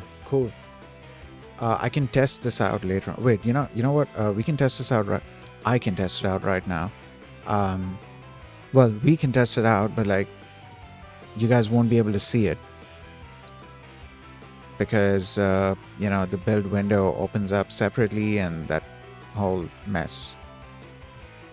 Okay, so that's working. Okay. Oh, what if I change this right now? Yeah, what if I change this like right now? So I have... Where should I change? Should I change in the collision shape? Or in the static body?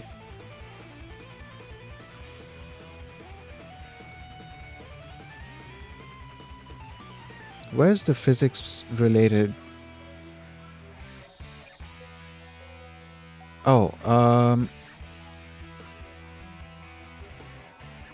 where is it, dude? Hold on.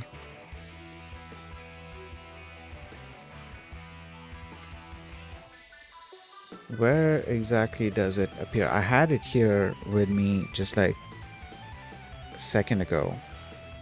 It was in this collision shape 2D. It's not under visibility.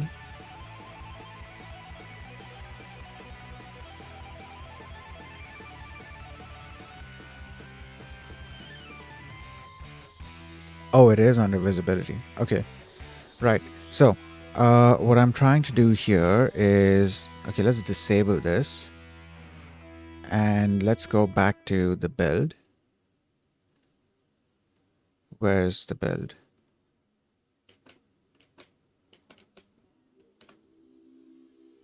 Oh, what if I save the scene? Does that update this? Right. Okay. Let's run the build again. Okay, so that doesn't have too much of an effect. What if I try to control?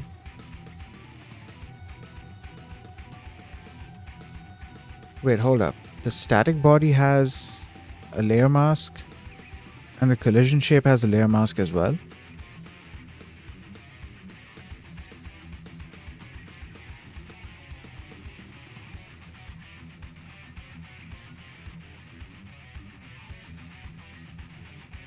All right. Yeah, I'm not sure. I'm probably I need to read up more on this. Because I definitely don't understand yet how this works.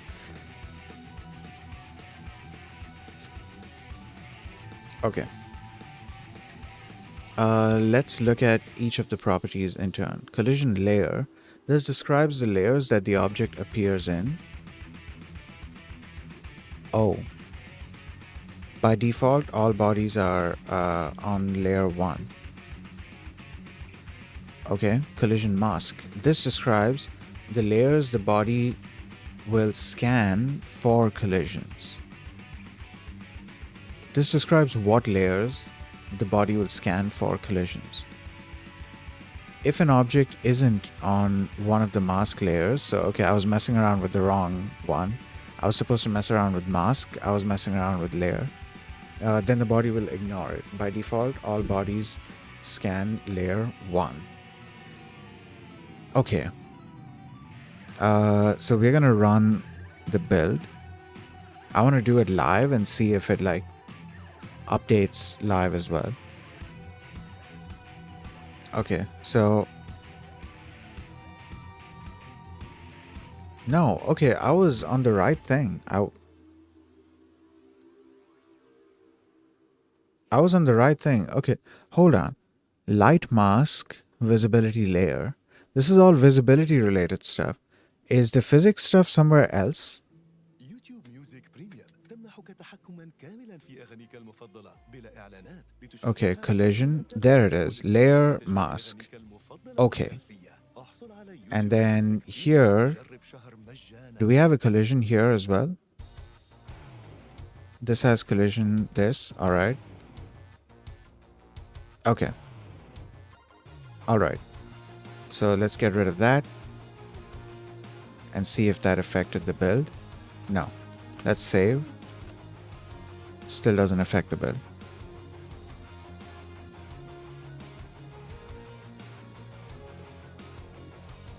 What if I set it for the rigid body instead? So under collision, let's disable mask. So it doesn't scan anything. And then it falls through. Okay. Let's run that again. And it falls through. Okay. Great, dude. Scene undo, set collision mask. Okay. That's a rigid body. That's the static body. Okay. All right. So this is cool. This is cool.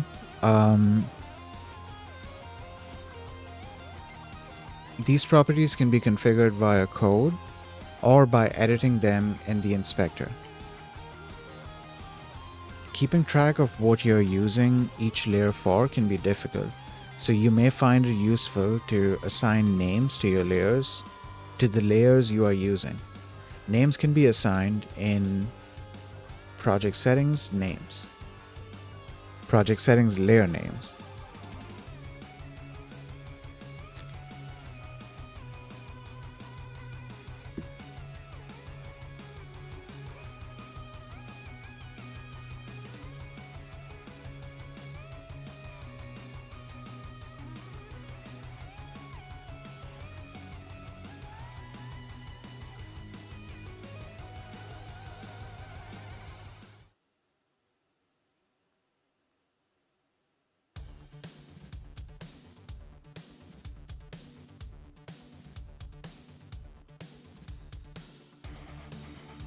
Wait, do the names... hold on, did it mention that the names appear somewhere? Names can be assigned, but like... what do the names appear as? Okay, so there's project... project settings... It said project settings, right? I think it said project settings. Do they have a search? I like that they have a search. 2D physics. Sum 01, sum 02, thing 01, thing 02. Okay, so we're gonna save that. Actually, I don't need to save that.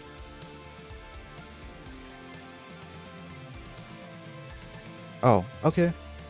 Oh, okay, I get it now. I get it now. Okay, so it shows up in the tooltip. Okay, that's convenient.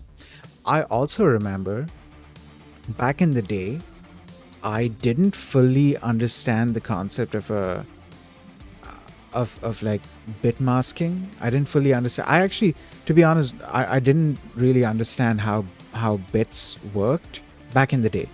So like I didn't fully understand what exactly a bitwise operation was doing. Because like, okay, I mean, now I know, obviously, but back then I didn't really understand it. You have... a byte has 8 bits. 8 bits are basically 8 binary digits. Each binary digit or bit can be 0 or 1. Right? So any byte that you have, let's say it's a value between 0 and 255, because that's what a byte can be.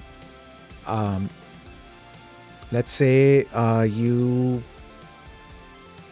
take the value 50. That's going to have a specific combination of zeros and ones. So those 8 bits are going to be some combination of zeros and ones that represent the number 50. Did I say 50 earlier? Let's say I said 50 earlier. I can't remember what I said earlier. Let's say I said 50 earlier. So these 8 bits are they're gonna be some combination of zeros and ones that represents the number 50 in base 2. Now, doing a bitwise operation is going to change the bits of this number, meaning it can change that number into something else.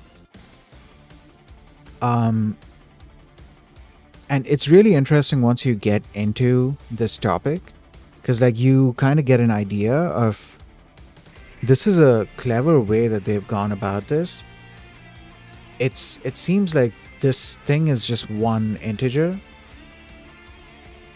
or well, 32 bits, whatever. I think it's a 32-bit integer, and they're just toggling bits on and off in that, and that way they're able to represent that layer or that layer mask with an integer value. It's kind of interesting.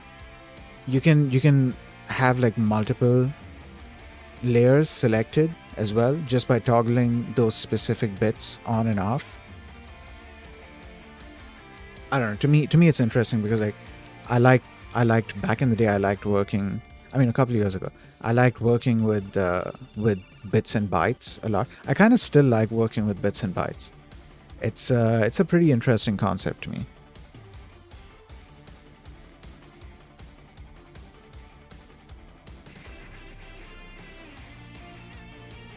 Okay, let's carry on reading. So we can change layer names and I'm assuming mask names as well. No. The same thing applies to both. Wait, is that true?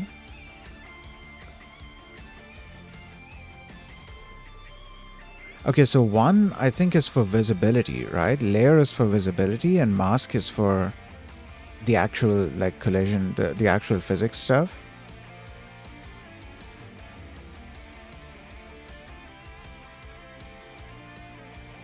I think this would apply to this area, the visibility area. I think what we are looking at here is, oh, what if I looked up mask? Oh, okay, yeah. So the same. Wait, was it gonna show something? No. Also, what is this? Yeah, I still need to look into the threading side of things in this engine, but that's gonna be like way later, not now. Just like how I need to look into how you would go about doing GPU compute.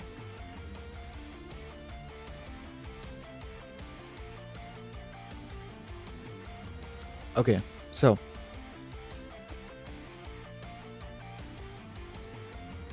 oh, what is this?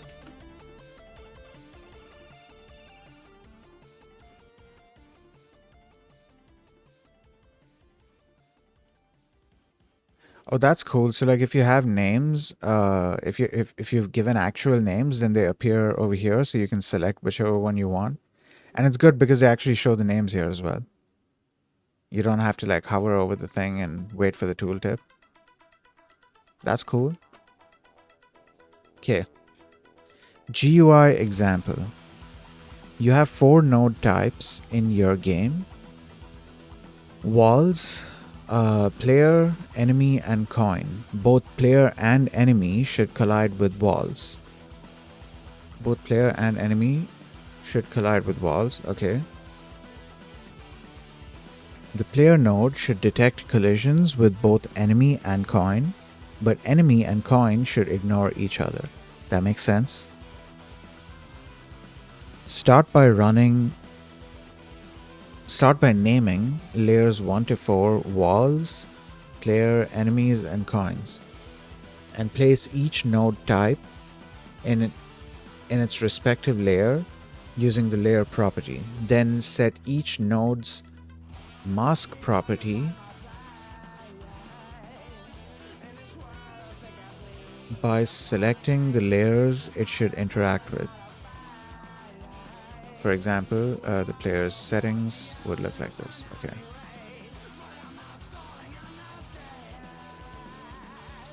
Hold on, I'm confused about what exactly does layer do here.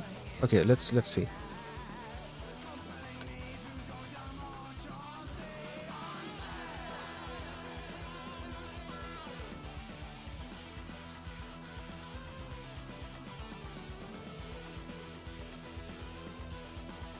That's convenient. Okay. Collision layer. Can I like zoom in to this? Is that an option? This is a little too small for me. Okay, anyways. The physics layers this collision object is in. Collision objects can exist in one or more of 32 different layers. See also collision mask. Note, object A can detect a contact with object B only if object B is in any of the layers that object A scans. See collision layers and masks in the documentation for more information. Oh, that opened up a different window. All right, let's not do that. But oh shit, okay, it linked to this section. Where's the browser? Yeah, it linked back to this section, just so you know. Give me a second, let me hydrate.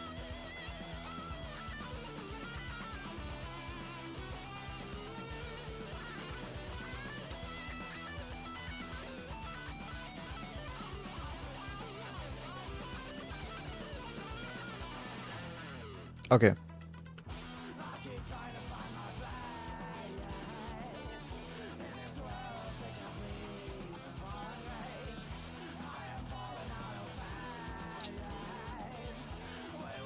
I need to look up. Hold on. Okay, collision layer describes the layer that the object appears in.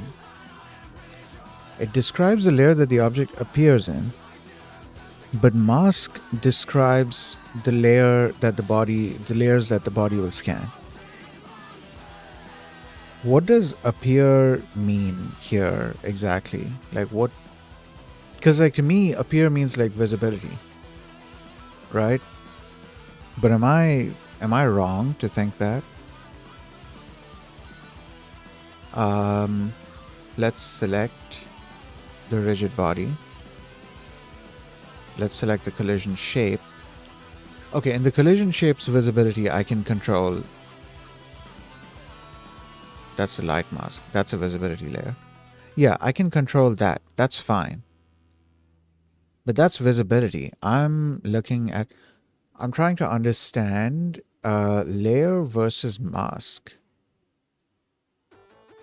The physics layers that the collision... Okay, that's what I read earlier. Okay. Okay, I'm gonna Google this real quick. Collision layer versus mask. What's the difference between... Okay, so this is a post from back in 2016. I hope the concept still applies, but somebody else answered it on Reddit as well. And that post is from 2021, so... Yeah, okay, I'll read both of them. Here's a really good way to... Wait, there's... let me read the person's question. Okay.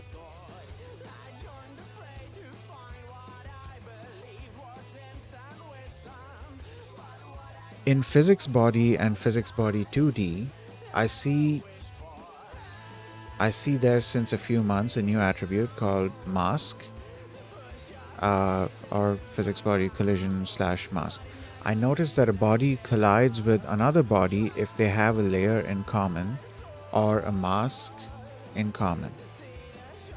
But then if there's already a collision layer, what's the purpose of the mask? Documentation is incomplete on this subject. Okay.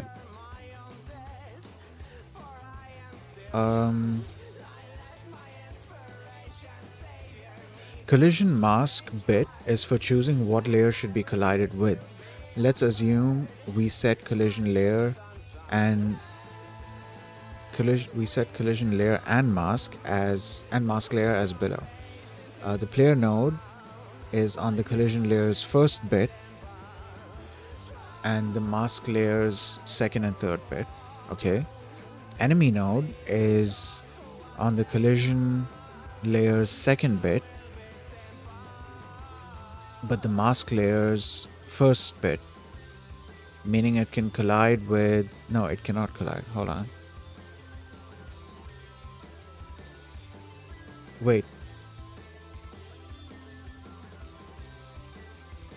Okay.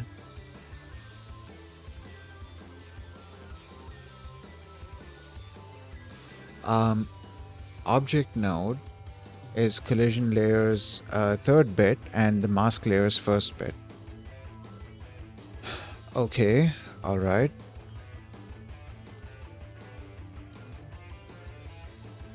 Wait, so it's called a collision layer and a mask layer, or is it called collision mask and collision mask and collision layer? So it's collision layer and collision mask. Hold up, let's go back to that documentation. Let's read that again. The physics layers, this collision object 2D is in. Collision objects can exist in one or more layers. Okay. An object can detect, no, object A can detect a contact with object B only if object B is in any of the collision layers that object A scans. Okay, so they're not mentioning scanning here. Okay. Okay. Alright. The physics layers, so a collision mask is the physics layers that object, no, that this text is so fucking smart. Hold on, dude. Let me try to make this bigger. Because like the code, I'm able to zoom in, but like for some reason, I'm not able to zoom into this.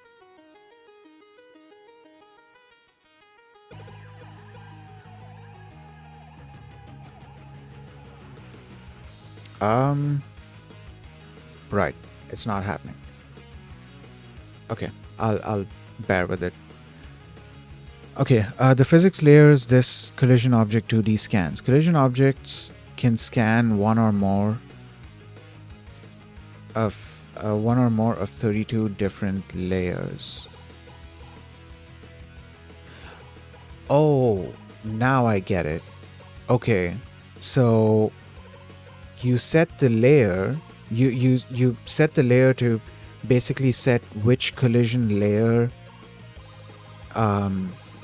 that object is in, but you set the mask to determine which layers are going to be scanned for collision. And because of that logic, you are then able to dictate which layers or which objects, or well, yeah, which layers this object is able to collide with. Right, so that makes sense. That being said, let's say, so let's set an example here. You guys probably won't be able to see the example.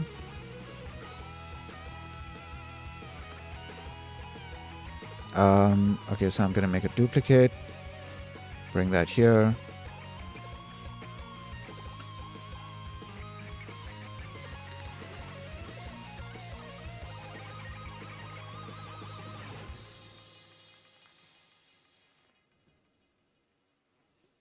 Okay, so I'm gonna set this rigid body on the first layer. I'm gonna set this rigid body on the second layer. It's kind of interesting that it can be part of two layers, or well, it can be part of multiple layers at the same time. That's actually kind of cool. It can be part of multiple layers at the same time. Right. So, considering that I've set this rigid body, which is, I believe, this one. Yeah. So the right side one is on the second layer, and the left side one is on the first layer.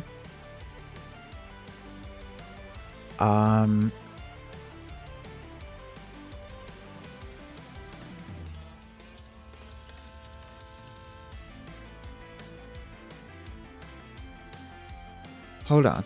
I should then be able to set this on the third layer, right? This can have its own layer. And then what matters, so this, if I disable both of these, do I only need to set this? Do I only need to set the mask on one side, or do I need to set it on both sides? Let's test that out. I'll test that out right now.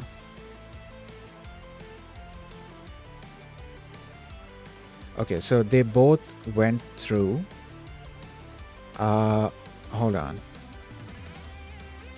So I've set it to that mask, and that mask is supposed to be able to collide with, or well, the static body is on layer 3, but it's supposed to scan. It's supposed to scan for layer 1, and I believe this is layer 1. Yeah, this is layer 1. However, while this is on layer 1, I have also set it to not scan for any other objects or not scan for any other layers. So I'm going to change this and set it to layer 3 just to confirm that it has to be on both sides. So I'm going to run it. Okay, yeah, that confirms it. So apparently it has to be on both sides. Or rather, both of the objects that are colliding, they have to have that layer set. Though, wait a second, hold up. This object, no. So okay, wait. Okay, this object is moving, right? Rigid. The left object is moving. It's a rigid body, so it can fall. The static body cannot fall. So what if I remove this layer mask? Would it still detect? Oh, it still detects. Okay, so it doesn't have to be a two-way thing. Like, it doesn't have to be set on both ends. I'm glad I tested that out, because I was about to come to the wrong conclusion with my little test. Because I was like, okay, does it have to be on both? Like, on both the colliding bodies? Do both of them need to be able to scan for each other, or is just one scanning for the other? It seems like one is scanning for the other here. Because like in this case, I think this one would need to scan for this, right? I don't know if I'm looking at it the wrong way. I don't know how how collision is handled internally in the engine, but this would have to scan for anything else that it's hitting, and like once it hits something, then its physics properties are impacted. Stuff like momentum, velocity gets impacted because it stops, right? But yeah, dude. Okay, this is interesting. So glad I understand the difference between layer and mask now. And glad I also tested that thing where, you know, do both the objects have to have, because like, though, okay, so this will be interesting. What if I want to fire some kind of event, some kind of collision event? I need to figure out where the collision signal is going to be firing from. Does it fire from the rigid body 2D node or the collision shape 2D node? I'm not sure. Does it fire from the rigid body 2D node, or does it fire from the static body 2D node that the rigid body 2D node collided with? Because I see the signal in static. Which one was it? Area. I've seen it in area. I still need to find out how you detect collision with the static. I just realized that. Holy shit. Yeah, okay, so no, I've seen it in area. I haven't seen it in static body. Because like area has, area enter and this and that. What does static body have? Let me read all the things. So collision object, input event, mouse entered, mouse exited, mouse shape entered. Why does this keep talking about mouse?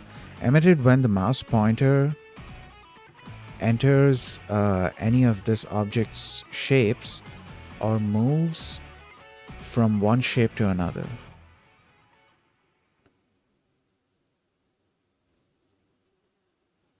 Mouse. What's so significant about the mouse here?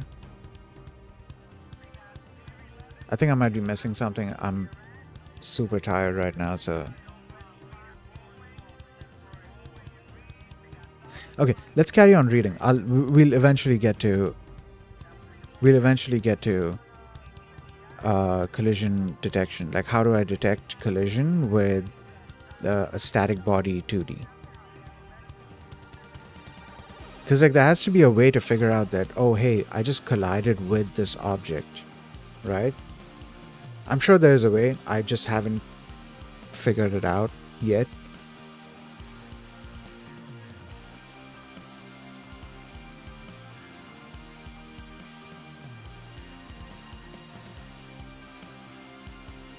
Okay.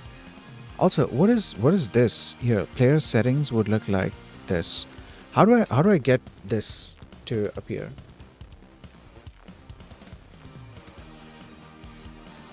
Where? Okay. How do I get this to appear? Is there some like different setting or something? Or is it this that I'm looking at? Oh yeah, this might be it, right? I think this might be it. I'm not sure.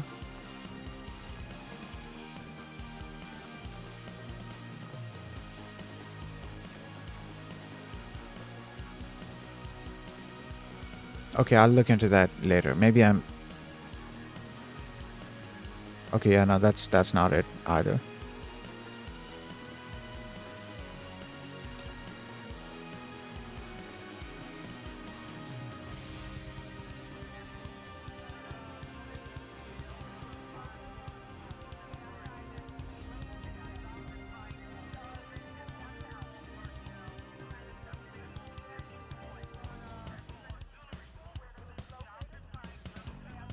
Contact reporting. Okay, by default, rigid bodies do not keep track of contacts because this can require a huge amount of memory if many bodies are in the scene.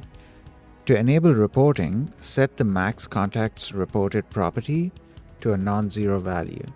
The contacts can be obtained via physics direct body state 2D dot get contact count.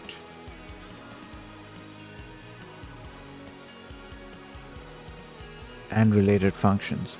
Contact monitoring via signals can be enabled via the contact monitor property. Contact monitor. Okay, there is an option here. Okay, so now that I've enabled this, do I get more signals? Rigid body.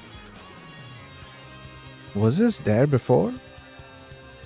Hold up, was this there before?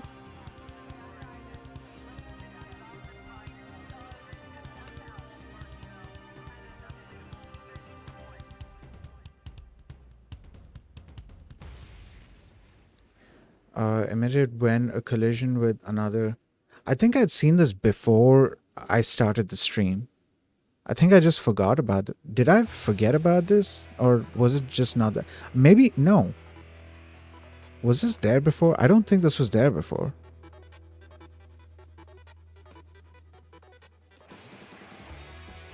What if I do this? Oh shit, no, okay, this was there before. It's also showing that I made a connection here already.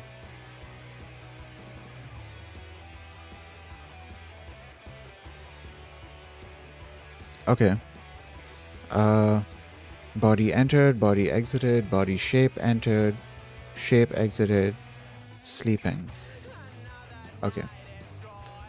Alright, so I'm gonna carry on reading this a little later, but for now I'm getting really tired, so I'm just gonna relax for some time. And yeah, that's gonna be it for today's stream. I hope you guys have a nice day, and I will see you all next time. Peace.